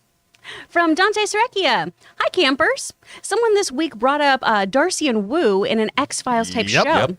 How That's a about, mailbag. how about the X-Files? Every episode, they could do a Freak of the Week who is a new mutant in the MCU. Haha. Love you guys and bring on the filthy. But that's exactly what we've been saying they should do. Like Darcy and Wu. First of all, I love both of those characters, and I loved them together on WandaVision, and that is a great show. That show is a terrific idea for the. I'm surprised they didn't do it. I know it was fan conceived, but still, that's a fan. So is John Krasinski as Reed Richards. Right. That's fan conceived too. I absolutely think they should make this But show. how can Randall Park be both Wu and Mr. Fantastic? They're gonna find a way. Okay. And the same way Chris Evans can be the Human Torch in Captain And Cap- America. all right, well. They'll figure out a way to do I it. think Good. it's a great idea, and they can explore areas of the MCU that they wouldn't explore in the films or TV shows. Absolutely. And they could get into the cosmology of it all, the gods, like how did, like It wouldn't imagine. even be expensive. This would be an inexpensive show to make. I mean, how cool would it be that if the first show is they go out to the Celestial coming out of the Earth? See, you know what? You lost me there. Why? This would have to be. I would want this to be a more, Grounded. much more Well, grounded. it would, like- but I mean, somebody's got to investigate the what does See, that mean? I'd want it to be. We've got a report from a guy who could No, it break would a be ditch that. with his mind in New Jersey, and off they go to New Jersey. I just think you do really simple. Keep it simple. Keep it light, and I They think it go would be a stumble hit. upon Marrow. That's the first mutant they come across. That would And be that's good. how we start seeing that Ooh. mutants are viewed very differently than the shiny superheroes we've seen. And These also mutations different. aren't always pretty. Yeah, that would be because that's the difference. Mutants are not all pretty, and that would be. But I do think somebody's got to go investigate the Celestial. This is very coming out of true. the Someone Earth. should be like, hey, guys. Like, I keep thinking to myself, like, if you have a Celestial in the Earth that's that big, wouldn't that do something to the ocean, filling in the hole? that Oh, was you know, left? it totally should have. Yes. Well, I mean, it would throw up. It would throw up the whole core, our magnetic sphere, everything holding us together is broken apart. No, And all of a sudden, by the way, there's now this big, hollow, empty vacuum of space in the core of the Earth. So, but anyway, we won't go there. All right, what's There's a movie next? called The Core. It explains it all. The movie The Core explains it completely. Watch Best Movie, Worst Movie. Yes. All right, what's next? From Hero75, I actually wouldn't be surprised if the MCU dropped their big announcements tomorrow. Rumor is a lot park stuff coming at D23. And if you're Disney, why not spread the news and control the news cycle? No, sure. There's definitely a lot of park stuff, but remember, Comic-Con is 1 hour. right. That's it. D23 is 3 days. So sure, they're absolutely going to have a lot of park stuff. No doubt they've done that with every D23 on one of the days. And then you're going to have a 3 or 4 hour Marvel thing that you could do if you so chose. And then a lot of Star Wars stuff as well. So yeah, I mean, expect to see it. There's a reason D23 announced Moon Knight, Ms. Marvel, She-Hulk. What was the fourth one? There was a Moon Knight- Guardians. No, there Echo? was- what's that? Echo? No, they didn't announce Echo there. That- But on that big day, there was 4 big shows that they announced. Anyway, and they announced Obi-Wan. That the reason they did it there is because they want that to be D23 to be the big thing. All right, what's next? From Raymond Villarda, in the old Dungeons and Dragons, Jeremy Irons had a side part haircut. In the new, Chris Pine and Hugh Grant have the same hairstyle. Does Fantasy World have a time-traveling barber from the present? LOL. Don't mock the haircut. Nothing says medieval sorcery, like that side part. And no, you know what? I never even noticed it. That's a pretty good observation. All I know is that it worked, particularly for Chris Pine's Bard. Yeah. Like it just really worked. And again, remember, do not misinterpret my enthusiasm for this trailer, which I quite liked, as me making any kind of prediction. I think the movie's going to be awesome. I just don't know yet, but I just think the trailer is pretty sweet. All right, what's next? I've got a motto from that original one that I've lived by. It's from a line: "If I ain't drinking, you ain't shopping." That sounds like something out of not Modern Family. What? Oh crap! What? Love and Marriage. Married with Children. That sounds like a line That out of sounds Married very with Children. Al Bundy. when they drop that line. In I that ain't movie. drinking, you ain't shopping. I love it. All right, what's next? From Luis Enrique de la Peña, one of two. There's a panel for the live-action adaptation of Knights of the Zodiac, Saint Seiya, at San Diego Comic-Con tomorrow with the cast: Famke Janssen, Sean Bean, Mark Dacascos. Is there a second part? I'm not even really familiar with that. That's an animation, right? Sensei is great. Yeah, it's great. It's wrestling anime. Yeah. Oh, It's so fun. Yeah, well, Wrestling it might be anime? way up Yeah. there. Yeah. Okay, The well, OG you got Ray's show attention. too. The OG show is wicked violent. It's super, super fun. The remake, not so much. It's a little kidified in a way, but good for young audiences to get into it. All right, what's next? From Amin. In exactly 1 year, Barbie and Oppenheimer release on the same day. Which one will you see first, and which one wins the box office? Oppenheimer's the one I see first. Barbie will win the box office. Yeah, By a it does. huge margin. No joking, it will win the box office. Barbie's going to be a zeitgeist movie. The world's going to turn out and see it. Yeah. No, I mean, because everyone's going to be like, what? I'm so hyped. And with that cast, I think everyone's going to Oh go. my God. By the way, one of the cool things in front of Nope was the Oppenheimer trailer. Yeah. Ooh. It honestly, there's not much to it. There's not Okay. much to it, but still, just it's the tangibilization. It's like, there it is. There's know this what? movie we've been talking It about. was online. It's online too. Is it? They made it yeah, online? and Okay. it looks beautiful. It does look very nice. I mean, even shots of a bookcase or people typing. Yeah, Whatever. it I'm looked like, wow. really, really good. Yeah. All right, what's next? From My Comic Planet, new trademarks for Avengers Secret Wars and Avengers Kang Dynasty were officially filed today with the European Union Intellectual Property Office a day ahead of Marvel panel. Yeah, again, we've heard this song before. Yeah. This has happened many, many, many, many times over the years with things that, I mean, once in a while there was something to it. Most of the time it wasn't. Like even if somebody has a concept of an idea, but trademark it and they label it. So I wouldn't get too excited about it until there's something to be excited about. All right, what's next? From Dr. J, thank you guys for the best and worst natural disaster movies episode. I loved it. Ever since I saw The Towering Inferno as a kid, I've loved these movies. The Swarm, however, sounds diabolical. Yeah, so for those of you who don't know, like we have a show that we kind of do in seasons. We had done 2 of them. We're currently doing our 3rd one called Best Movie, Worst Movie, where me, Rob, Olympic gold medalist Cody Miller, every once in a while our buddy Cliff, will sit in and we take a category and we just say, what is the best movie from that category? What is the worst movie from that category? Yesterday's was natural disaster movies. And that was really, really fun. So thank you for watching it, man. If you guys haven't started checking that out, go and check it out. It's on the front page of the YouTube channel. All right, what's next? From, that there's was that. part 3. There you go. Jedediah Elias. Prey First Reactions released last night. Critics are saying everything from the best Predator movie since the original and emotional to Jedediah, let's see if he came in soon. Jedediah. Are you there? Yeah, we're just gonna have to skip it. Let's Yeah. just go back. Yeah, I was actually telling Rob before the show started Yeah. today that the first reactions come out. They're almost all saying it's the best Predator movie since the original. Some are even saying it's the best Predator movie, period. Which, I got invited to go down to that San Diego screening, but I'm not driving to San Diego just for a screening. So I'm going to go see it on Monday. But they say there's really not much dialogue in the movie. Most of it is just visual, which is very intriguing to me. So, watch for me to give my out of theater reaction on Monday. But I'm pretty excited to see it now, actually. All right, what's next? From J Master, Disney Plus had a National Treasure Edge of History panel yesterday with the cast. Dropping the teaser trailer online and featurette behind the series shows Catherine Zeta-Jones as the villain. Yeah, I got so all the studios, I'm on their PR list, so they always send me their press releases and whatever. They sent out like 4 of them yesterday about National Treasure. Now I was a little bit busy yesterday, so I didn't actually check out any of them, but they're pushing pretty hard. Ever since they announced that it's actually a shared cinematic universe with the Nick Cage one. Right. I'm actually very intrigued by it, but I did not watch the teaser. Did you guys watch the No, National I didn't Treasure even know it teaser? was out. No.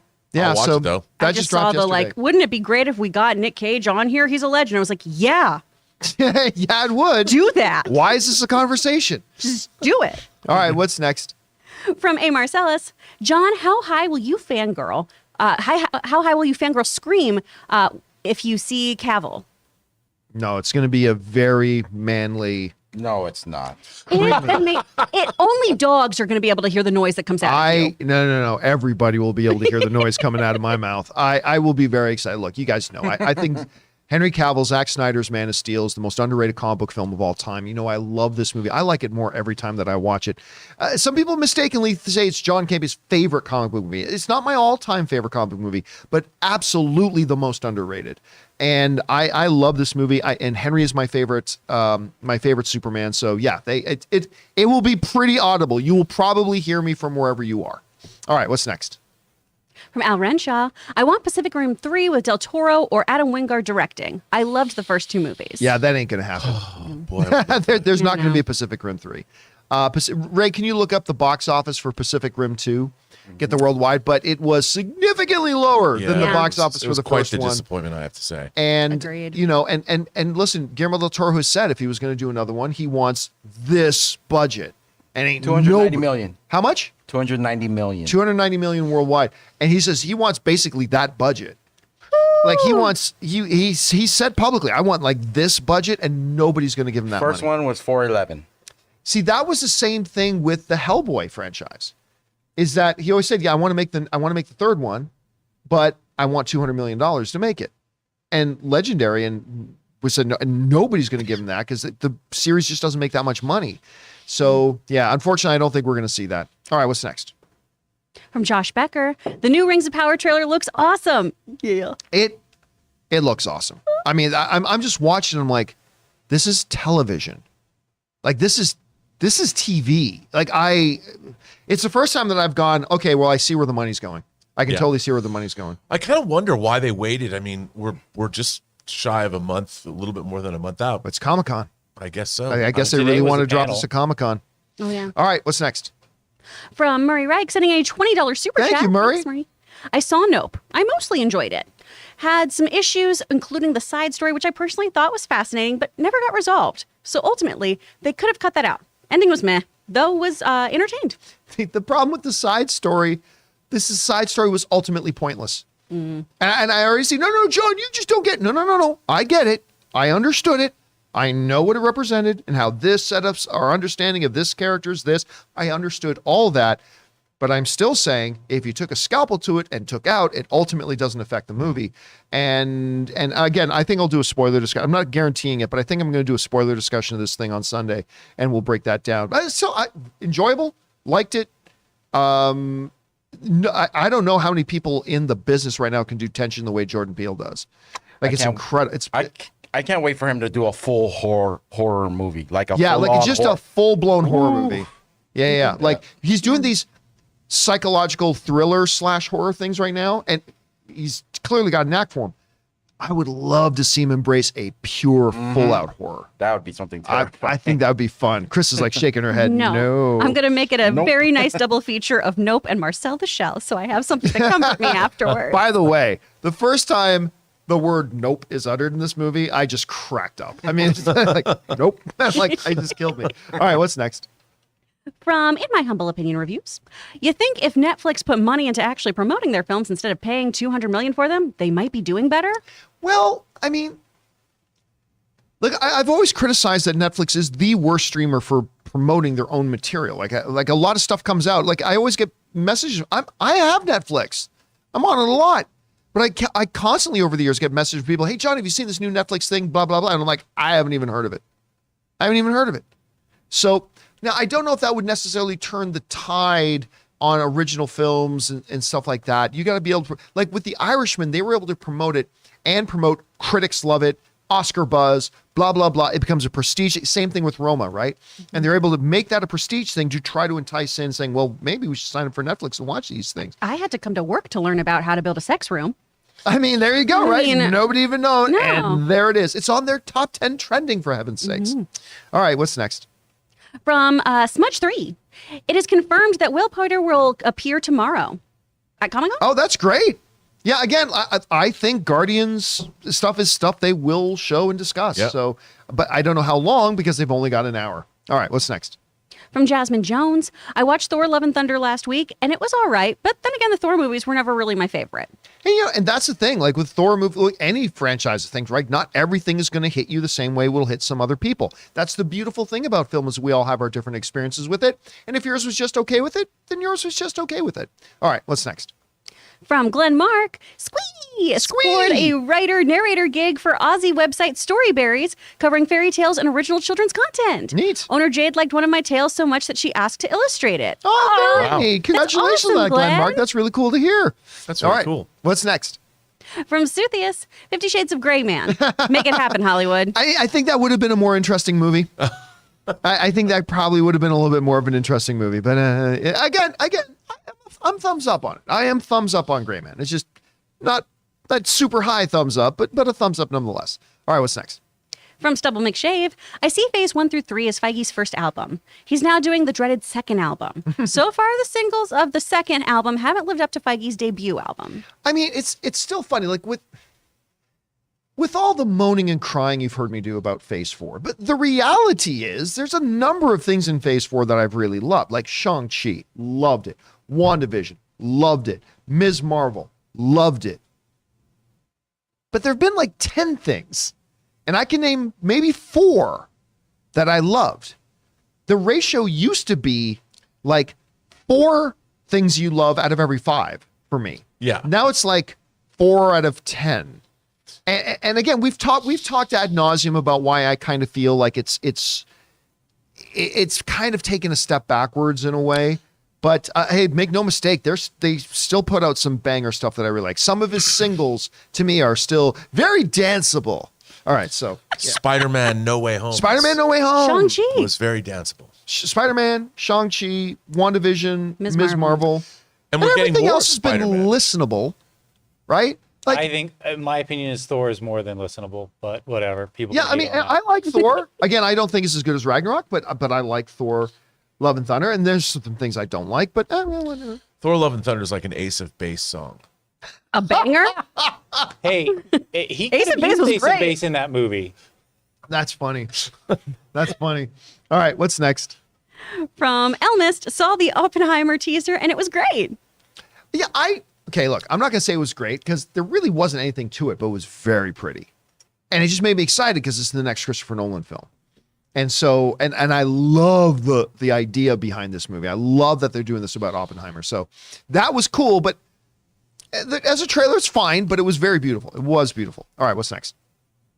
From Michael Croson, hey guys, I'm getting married in 1 week. Oh, congratulations, man. Any marriage advice from John and Chris? What was the first movie you watched with your partners after you got married?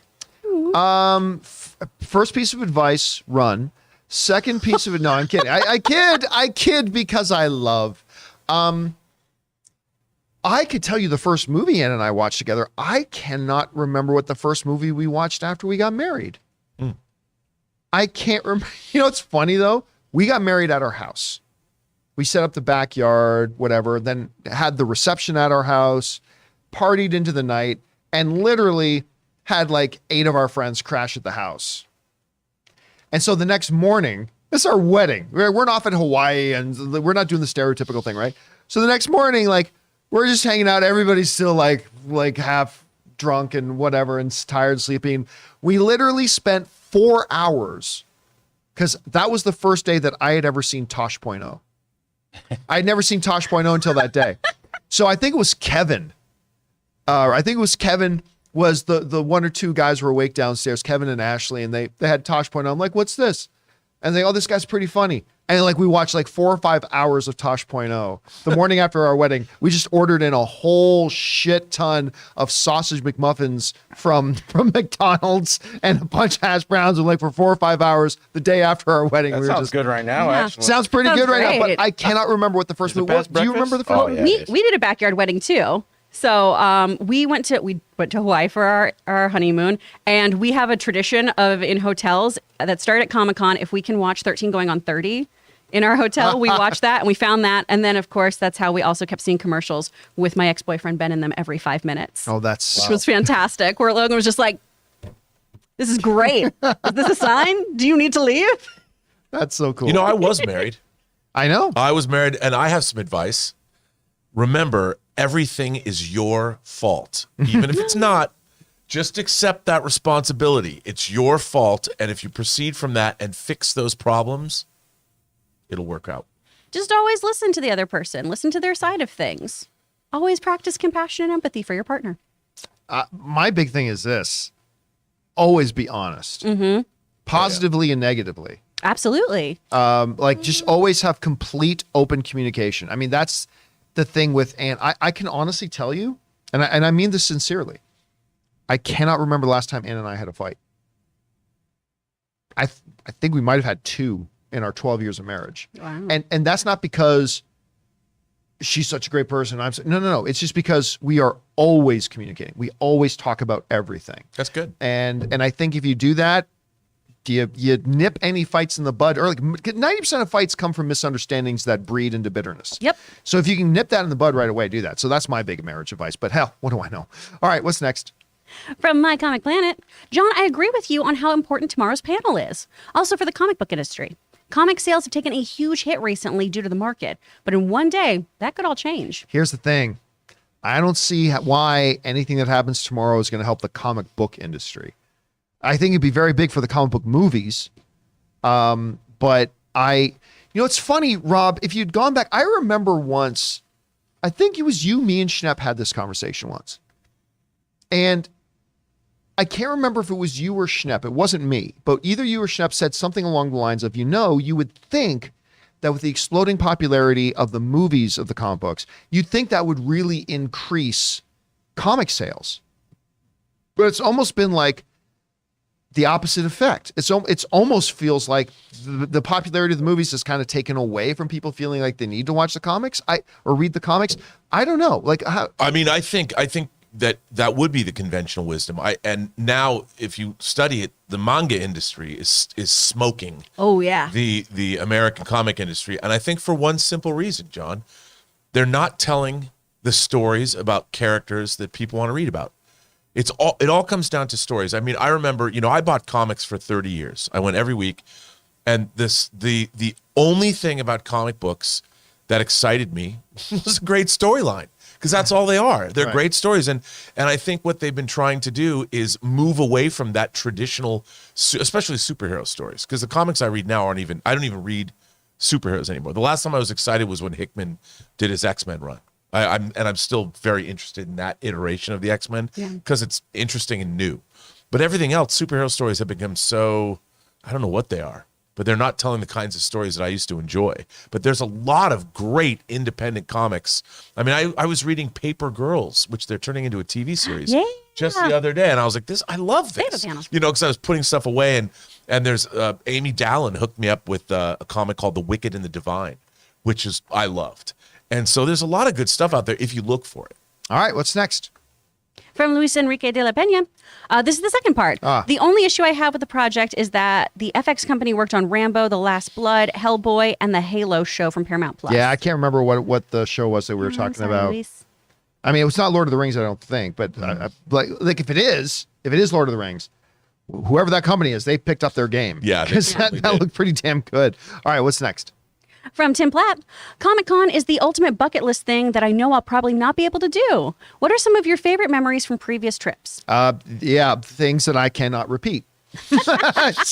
Listen, what happens at Comic-Con stays at Comic-Con. Well, I mean, I think, but events at Comic-Con, Well, I mean, for me, obviously, I still remember the first time I moderated a panel in Hall H, or Hall Henry now, as we call it. Yeah. That to me I still look back on that super fondly. The first time I did my own panel at Comic-Con was definitely a big thing to me. I think our first fan meet and greet that we ever did was at Comic-Con. That was really fun. Obviously the Tom Hiddleston coming out on stage thing was really fun. I mean, there's a lot of good memories. A lot of the parties, I still remember our first party that we threw at Comic-Con.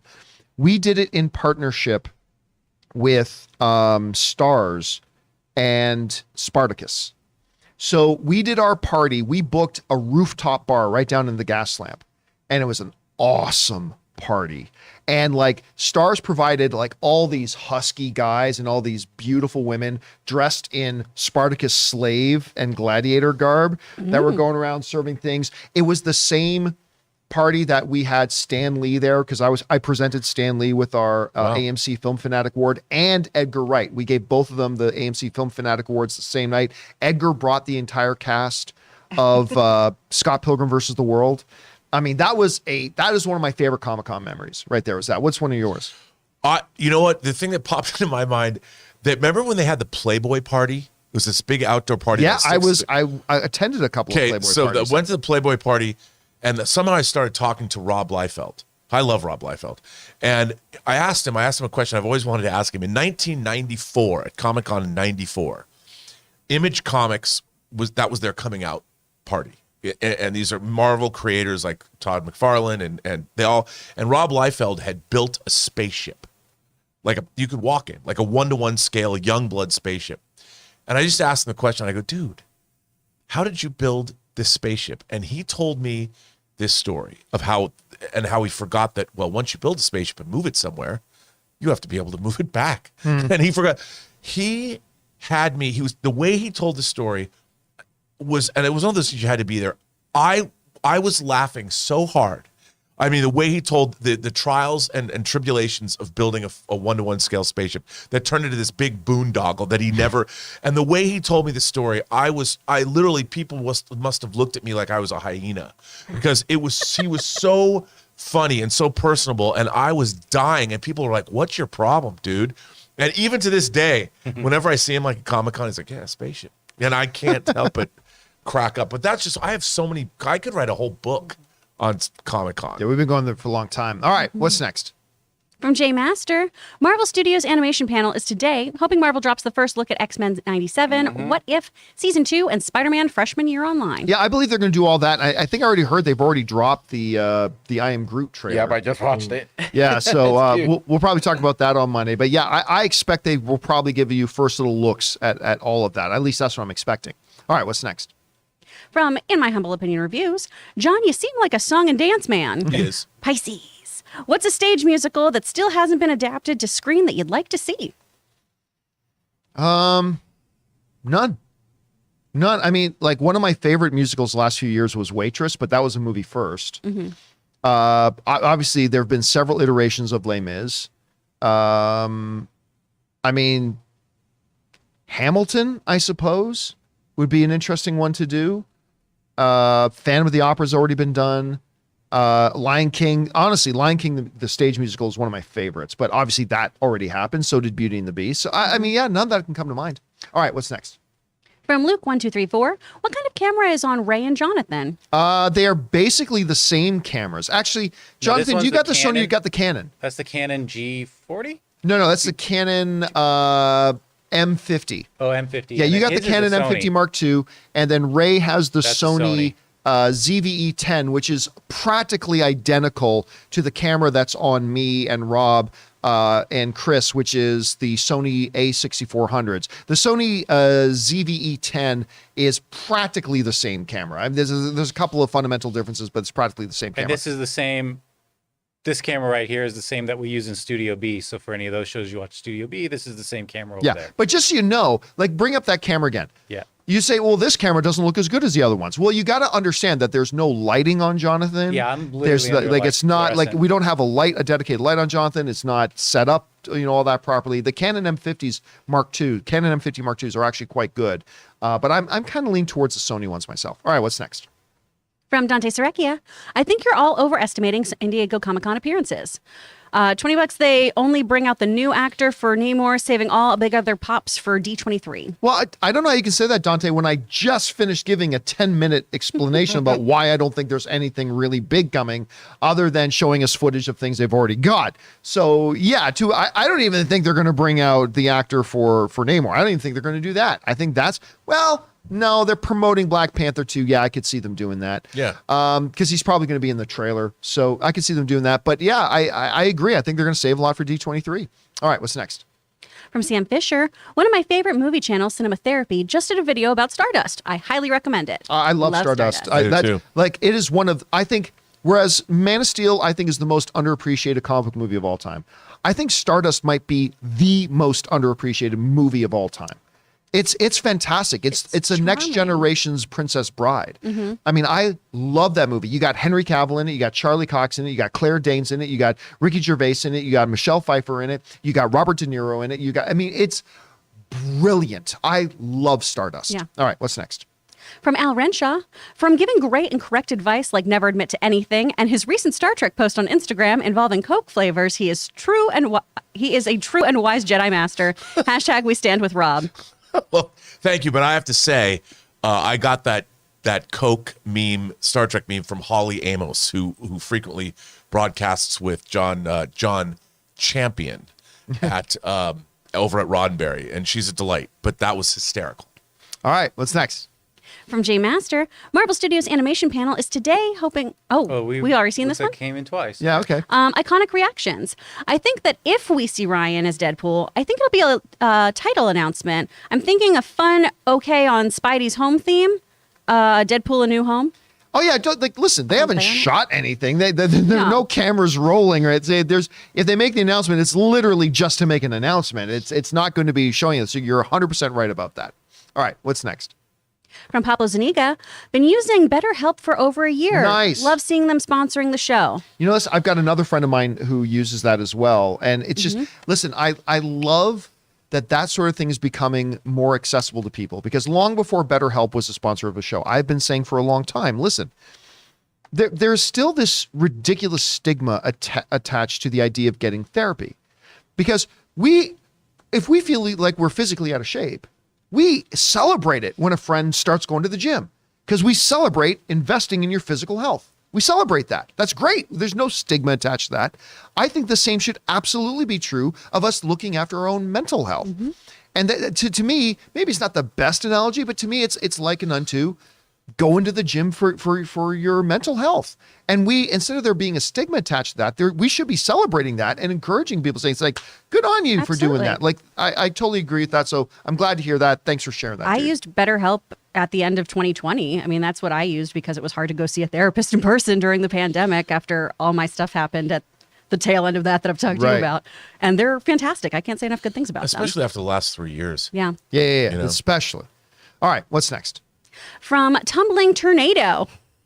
Hey guys, I never thought I'd hear the word verisimilitude other than from Rob, but the Terminal List did. Enjoyed it so far. Have you guys started watching? No, because I'm still trying to get through the rest of Umbrella Academy. So there's between Umbrella Academy and Orville and like all the other stuff that's been out there. So I want to finish off Umbrella Academy, and then both Ann and I want to get on Terminal List, because I've heard good things about it. So I do want to check it out. And I love Chris Pratt. All right, what's next? From Taki75, a very reliable leaker says that The Marvels will be partly a musical, and I don't know how to process that. Yeah, I'm not sure how reliable that is. But listen, we've heard that said before about other things, and there ends up being a musical number. Right. Right. So it's fine. I really wouldn't read too much into that at all.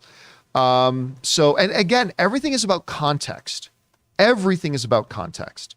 So wait and see, like you could have said Umbrella Academy has a musical elements to, okay, yeah, but put it in context. Episode 1 of season 3 of Umbrella Academy has an awesome it's Footloose, right? Yeah. Musical number that in context, you understand it and it completely works. So number 1, I wouldn't read too much into that. Number 2, it all becomes about context anyway. So don't even worry about using any of your brain energy to think about it right now. Speaking of that, John, I have waited years for one of my favorite musicals to get released on home entertainment, and it's coming out on disc. Pia Zadora and Craig Schaefer in Voyage of the Rock Aliens. I can honestly say I've never seen that. No one's seen it. No one's heard of it. Look it up. They have a great Voyage of the Rock Aliens. No. Come on, man. All right. What's next? From Jedediah Elias. Oh, this is the second part.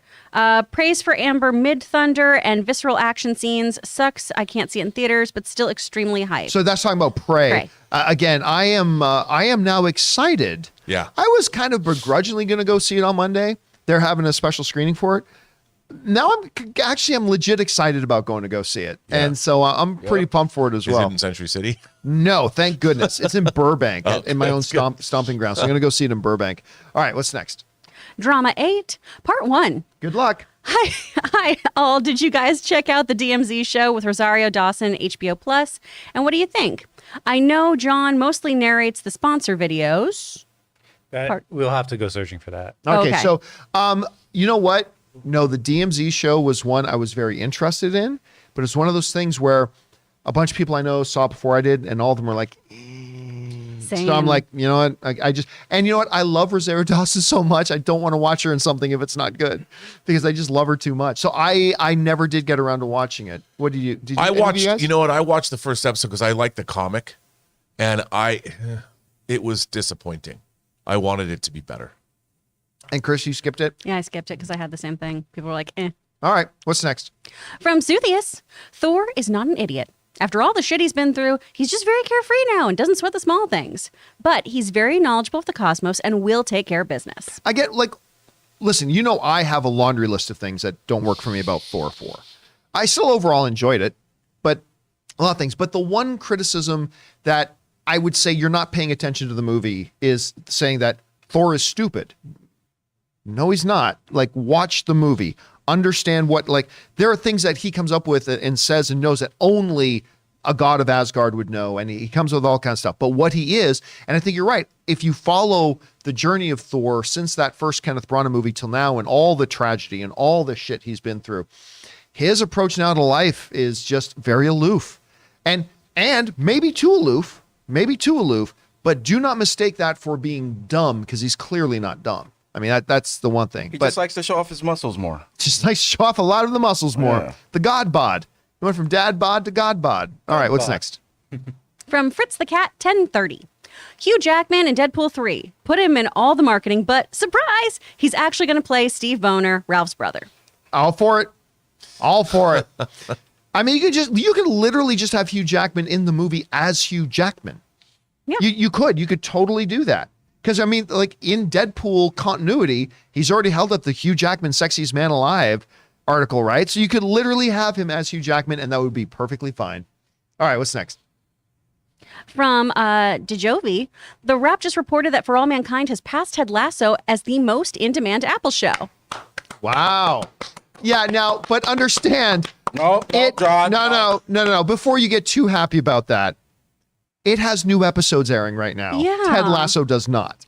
So Rob. that has so that the fact that That's it Lasso's took this fault. long to be more in demand than a Yeah. show that finished its season how many months ago? Oof. That says a lot. But still, And by the way, that is for you all guys. because of Ray Ora and myself. but Yeah. still, congrats to For All Mankind Yeah. for that. Congrats to For All Mankind for that. All right, what's next? John gets no swag from the show. I get no swag from either of them. So it doesn't yeah, matter. we do. Oh, We get that's right. swag sent to us from the studio. All right, what's next? From Josh Becker, The Bear is my favorite show this year. I loved it. I wouldn't say it's in my top 3 or 4 favorite shows, but it's really good. It's up there for me. But It's you have quite to good. really like culinary kind of led shows. And I watch a lot of Food Network shows, Yeah. so I was like, maybe that's why it appealed a bit, but so fantastically acted. You're drawn in by the drama of it. I quite liked it. It's quite good. If you haven't checked it out, you really should. All right, what's next? From Jerome, do you think The Boys is consistent with suit power levels? Nope. No, I don't. But I mean, they've never. Well, Homelander is clearly just take Homelander for example. Homelander is clearly the most powerful suit they have. I mean, now it's questionable with Soldier Boy, but out there. But they've always said there were limits, right? Like even go back to season 1 with one of my favorite episodes of television ever, the airliner scene. And that still rips me apart when I watch that. There are just things there he couldn't do. Like if Homelander could have flown under the plane, lifted the plane and landed it and looked like he would have, but even he then had limits. So it stands to reason that if he's going to fight a souped Butcher and Soldier Boy and Huey, he's going to struggle.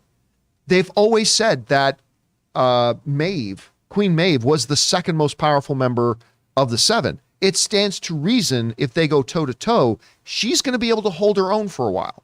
Ultimately, she would lose that fight, but she's going to be able to hold her own. So I think for the most part, they've been fairly consistent. But yeah, sometimes there's been, wait a minute, if he could do that, why couldn't he just do that too? So yeah, absolutely. But that's fine with me. It doesn't really bother me or distract for me. All right, what's next? From Chef Rigo. Very disappointed with Nope. Chef Rigo. Yeah, listen, while I can absolutely see people coming out of Nope being thrilled, I can also see people coming out of Nope being very disappointed. I like it.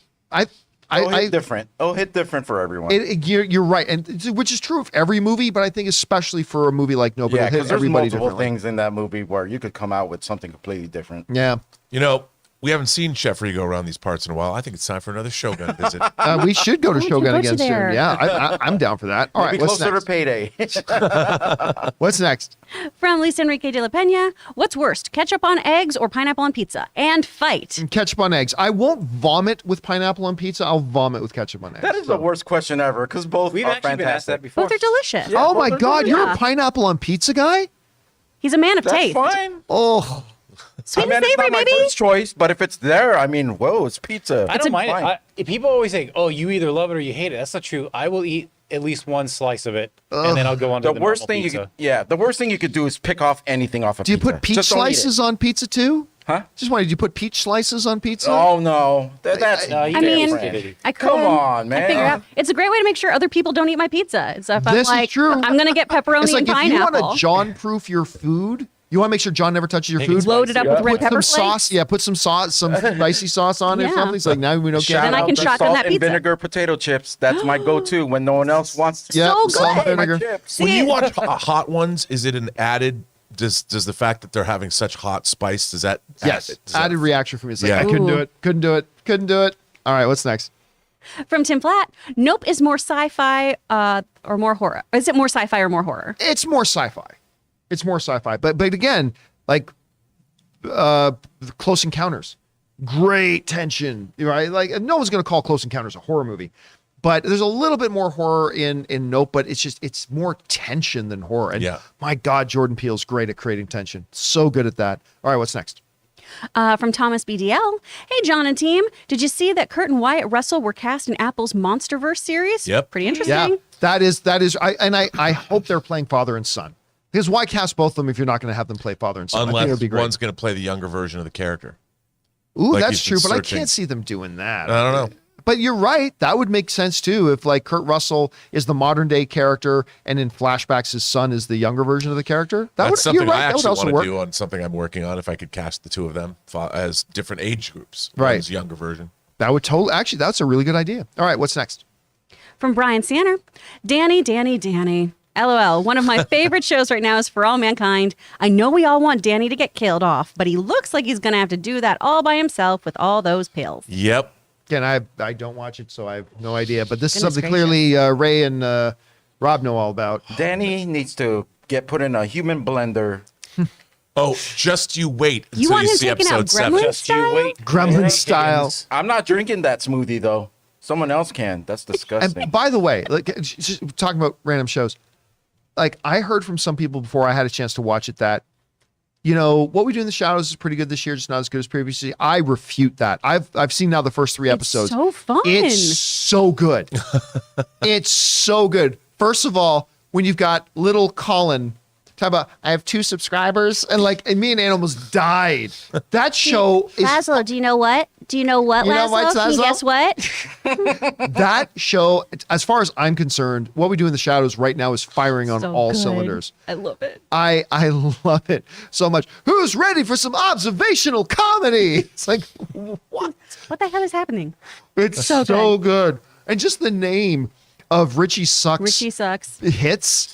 They're going through the name of his hits. I'm like, oh my God. Richie Suck, for those who know, is the world's best vampire hardcore rapper. Oh, man.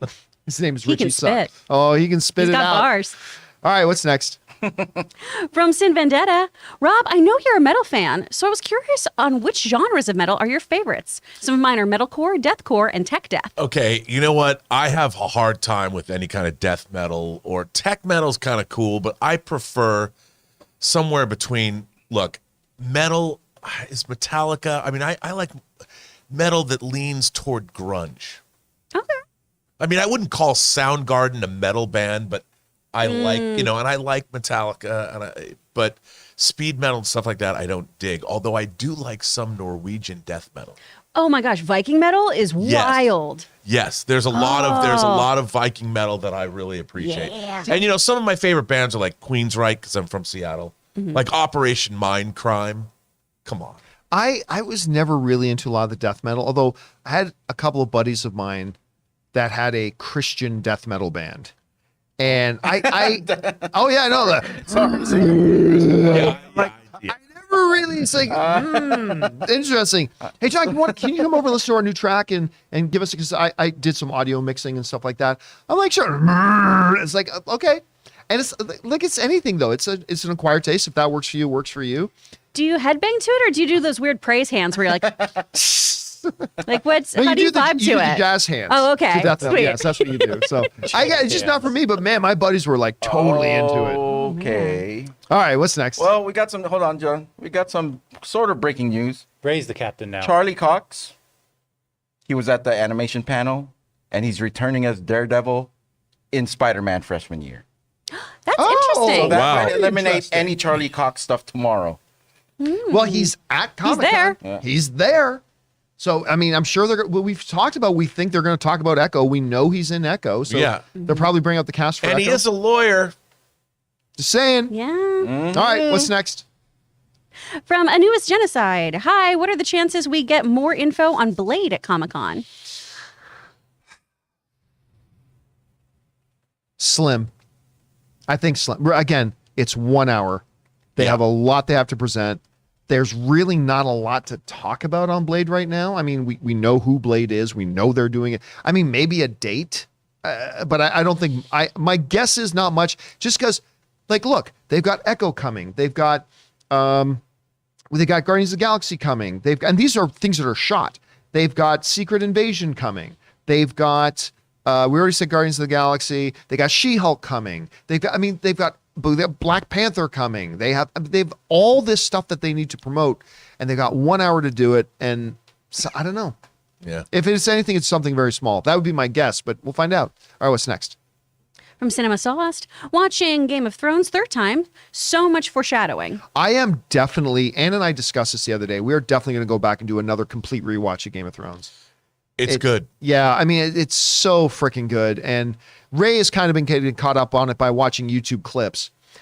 He's just, I haven't watched Game of Thrones, but I'll go watch. Oh yeah, I'll go watch all the reactions to the Red Wedding stuff. Those are some of the best YouTube videos in the world, by the way. The reactions to Red Weddings, some of the best YouTube videos.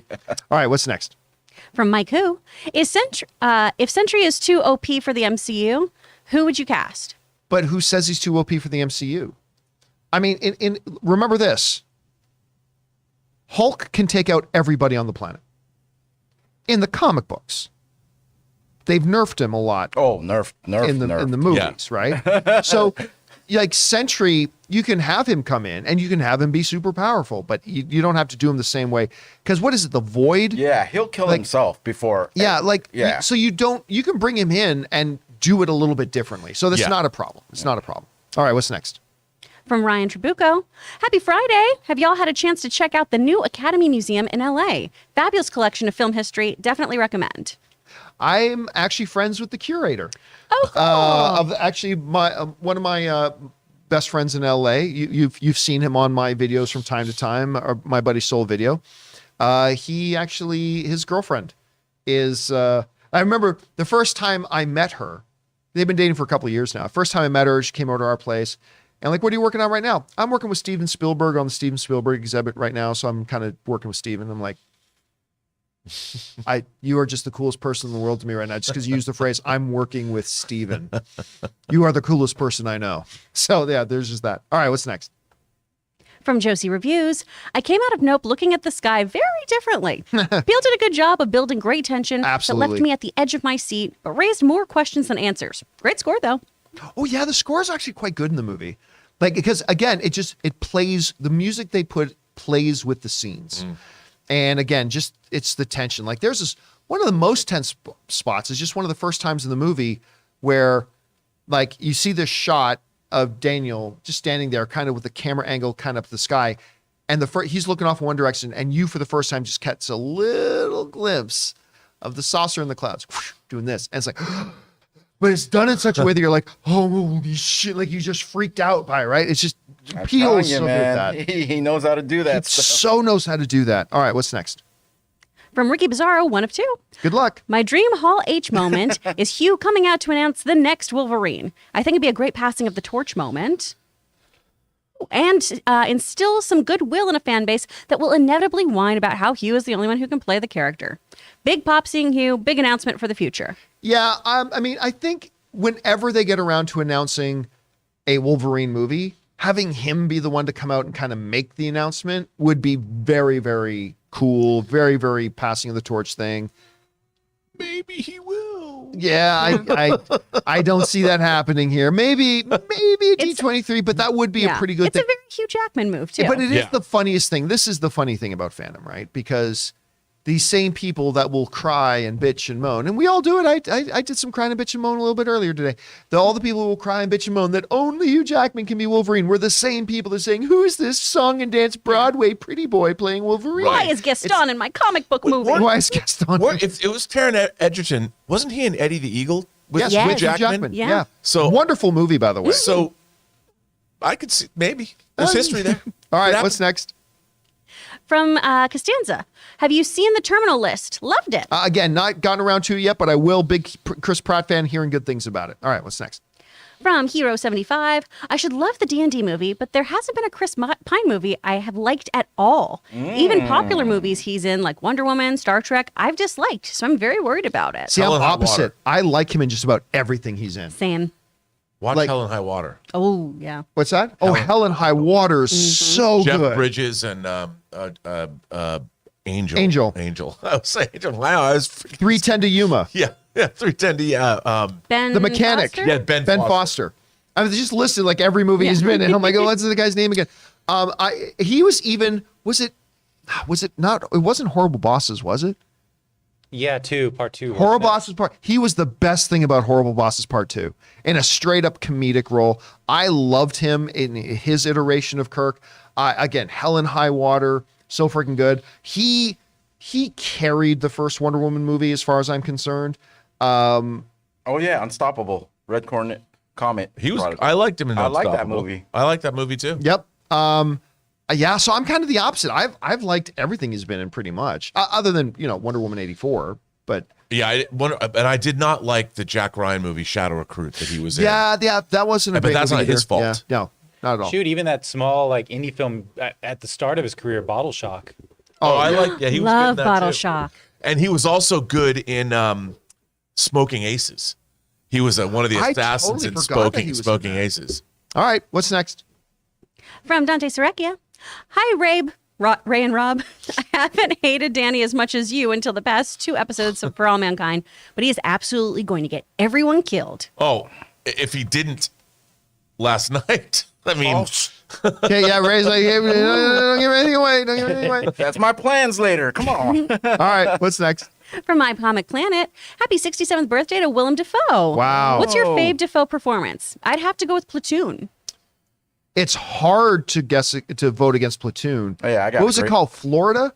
I gotta agree I with mean, him. Florida's great, right? Yeah, Oh, he yeah. got Great. nominated for Academy Award for that. I mean, that's a little bit more of a grounded character for him, but he was fantastic in that. It's hard to go against that.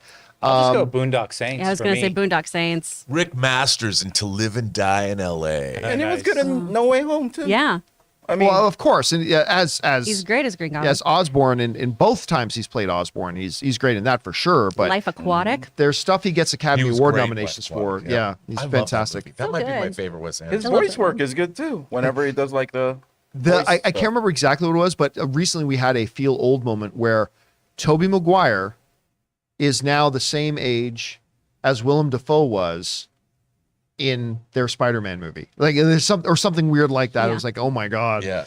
All right, what's next? What was the Nosferatu movie that he did? Shadow of the Vampire. Shadow of the Vampire. I Oh, saw that he one was was great good. in I that. saw that in the Vista Wait, Theater. he might have also gotten an Academy Award nomination for that. He might have. I think he might have gotten an Oscar nomination for that. Can't remember for sure. But yeah, that one was great. All right, what's next? From My Comic Planet, hey Rob, Jaws will be released in IMAX and 3D for the first time on September 2nd.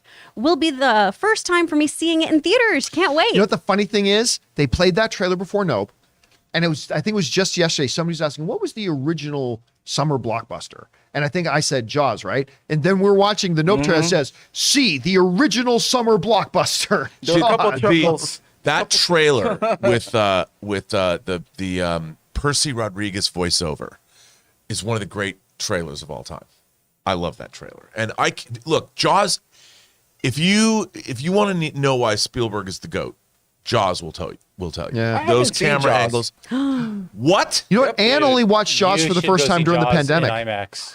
Go see it in IMAX, So man. fun. I didn't even know this was releasing, and it's one of my favorite. It is my favorite Spielberg. It's one of my favorite of all time. It's just one of the I'm greatest seeing movies it. ever made. Yeah, so good. It's so good. All right, Probably what's go next? see it then. Is it one day only? I No, don't it's probably know. getting a big Probably, release. probably a week. Okay. All right, what's next? From Sam Fisher, Chris, have you read the Yang Chen book yet? I haven't finished it yet, but I love it and I love her. I have downloaded it on my iPad and I'm very excited to read it. All right, what's next? From Lawson Films, hey John and crew, I personally loved Thor: Love and Thunder. It's my second favorite MCU movie. Thanks for bringing on the filthy. Yeah, listen, again, without all the complaints by other people, the complaints that I have and whatever, and a lot of people like it, a bunch of people don't. There's also, I've spoken to a lot of people who love this movie. Actually, no, who was I just talking to that hasn't watched it yet? But, I can't remember. Oh, it was Ray. That's right, it was Ray. Ray and I were in the car yesterday, and he mentioned he hadn't watched it yet, and I'm like, you know what? Ray is going to love this movie. I think this Ray is one of those people that this movie's really, really going to appeal to. So and Ann and I were saying we want to go watch it one more time. So I think the three of us got to get tickets and go see it. All right, what's next? From Hustlebun, I found your channel after via Mr. Sunday Movies Weekly Planet, and I love you all. They had a silly theory, Deadpool 3, but Hugh Jackman as himself. I was just saying that a little bit earlier. It's like, hey, listen, we have no idea that Hugh Jackman's going to be in this movie. If he is, it could be Wolverine. But if he is, and this huge if, don't discount that he just plays himself. So Right. I completely agree with you. And so great minds, my friend, great minds. All right, what's next? Jake Lockley, I watched The Fugitive last night and I loved it. so good. The pacing was great and had heart-pounding chases. If I ever need to run from the law, I want to do it like Harrison Ford. Again, this came up the other day on the show that I am perplexed by how many people have not seen The Fugitive. And it was huge when it came out. It was big. And give us one of your favorite lines. Oh, yeah, like the best thing. I didn't kill my wife. I don't care. He wasn't even acting in that moment. He literally just felt Yeah, like it he does. was It's there. just outlook. good. Tommy Lee Jones's outlook in life. I don't care. It's like, it's just, the movie's so good. I'm glad you saw it. I'm glad you enjoyed it, man. All right, what's next? From PG, what do you think of the lone wolf in The Gray Man? So I'm not going to give anything away, but I loved the character. That was one of my highlights of it, as a matter of fact. As soon as Lone Wolf came in, I'm like, oh my God, this dude's awesome. So yeah, again, I won't say anything else, but loved him. All right, what's next? From Austin Walls, hello. Any goals you have for the future of the YouTube channel? Keep up the amazing work. Keep Jonathan employed. Yeah. Keep fact checker Jonathan employed. Producer Jonathan. What's that? Producer, you fact checked him. yes. Yeah. I mean, really, that's always the big thing is keep everybody employed that I can. I mean, I've got some things, but the things I'm going to keep close to the vest right now. But thank you for asking. Appreciate that. All right, what's next? From Connor Durain, hello, John. According to R.L. Stein, Sony is talking about making more Goosebumps movies and Netflix planning more Fear Street movies. Yeah, I mean, and why wouldn't you? Like, listen, right now, and there's so many content outlets right now that everybody's looking for recognizable IP. And if you have recognizable IP, you got to look into taking advantage of it. And so, of course, I mean, Fear Street, I think I already heard they're not just looking at it. I think that's already greenlit. And R.L. Stein, the Goosebumps stuff, of course, they're going to do more Goosebumps at some point eventually. Absolutely. Because again, recognizable IP. All right, what's next?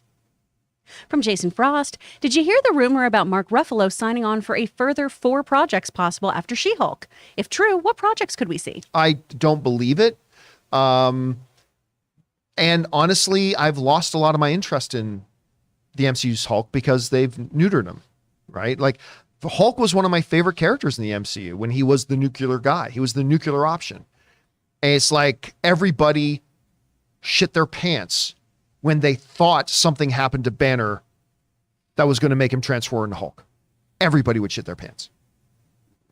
Now he's, and don't get me wrong, I'm looking forward to seeing him in She-Hulk very much, but it's not the Hulk that I love. It's a Hulk I like, but it's not the Hulk I love. He So. just didn't get the MMA training in order to beat Thanos, because Thanos obviously went through. Thanos is all about the MMA. Like Yeah, Thanos he was MMAing him all over that shit. Thanos was like did a camp at Jackson's in New Mexico, and like he was totally ready. Hilarious. All right, what's next?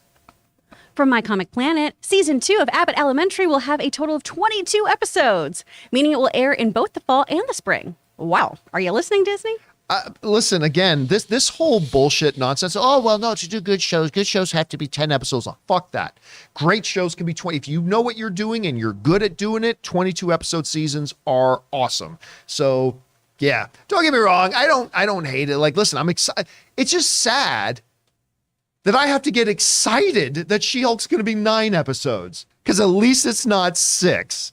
Because apparently they don't know how to tell television stories. But like, yeah, like, yes. So you get shows like Abbott Elementary, Parks and Rec, things like that. Like, love it. Love it. All right, what's next? From Al Renshaw.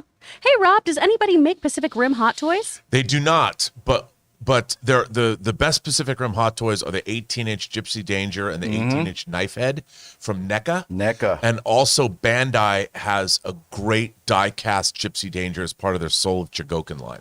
Now, by the way, it should be pointed out, just so people know, a hot toy is a specific brand. Yes. So like another company does not make a hot toy, right? Right. Hot Toys is a company and a brand. So there are other companies that make 1/6 scale collectible figures, but it's just, that's how good they are, right? Like when back in the day when people made photocopies, say, hey, can you make a Xerox of this? Or when you want to internet search something, people say, Google it. Yes. But that's how good Hot Toys is. But specifically, nobody else makes hot toys. Right. Only Hot Toys makes hot toys. And I forget to always say that. Like these two here on my desk, these are made by Hot Toys. These are official Hot Toy figures. These are official Hot Toys. All right, Man, what's next? that Cavill looks amazing. The Cavill check that looks out great. after the show's done. Up and Adam. 1, thanks Dave XP for membership. Yeah, 2, that's great, so man. Nice. 2, in Canada, Deadpool 2, and Logan have been on Disney Plus for at least a year now. Weird US didn't have it. Listen, but that's because internationally, Disney, we've talked about this many times, Disney Plus and Hotstar and Star and whatever, they've had all these different things that have been done differently and managed licenses differently than in the United States. So yes, it's been done in different ways, and like Deadpool's been on there for a while in certain markets, but it was new to the US. All right, thanks a lot for writing that in, man. All right, what's next? From Cinema Sauce, part 2. Don't get the hate on the ending. Thoughts? I'm guessing that's on Nope. Nope. I do, but I can't go into detail about it without spoiling what the thing is. So, but yeah, I didn't hate the ending. Don't get me wrong. I did not hate the ending, but I totally get why some people would. Like I do. All right, what's next? From Attack of the Mushi. I've got top 20 list and show names. Haha.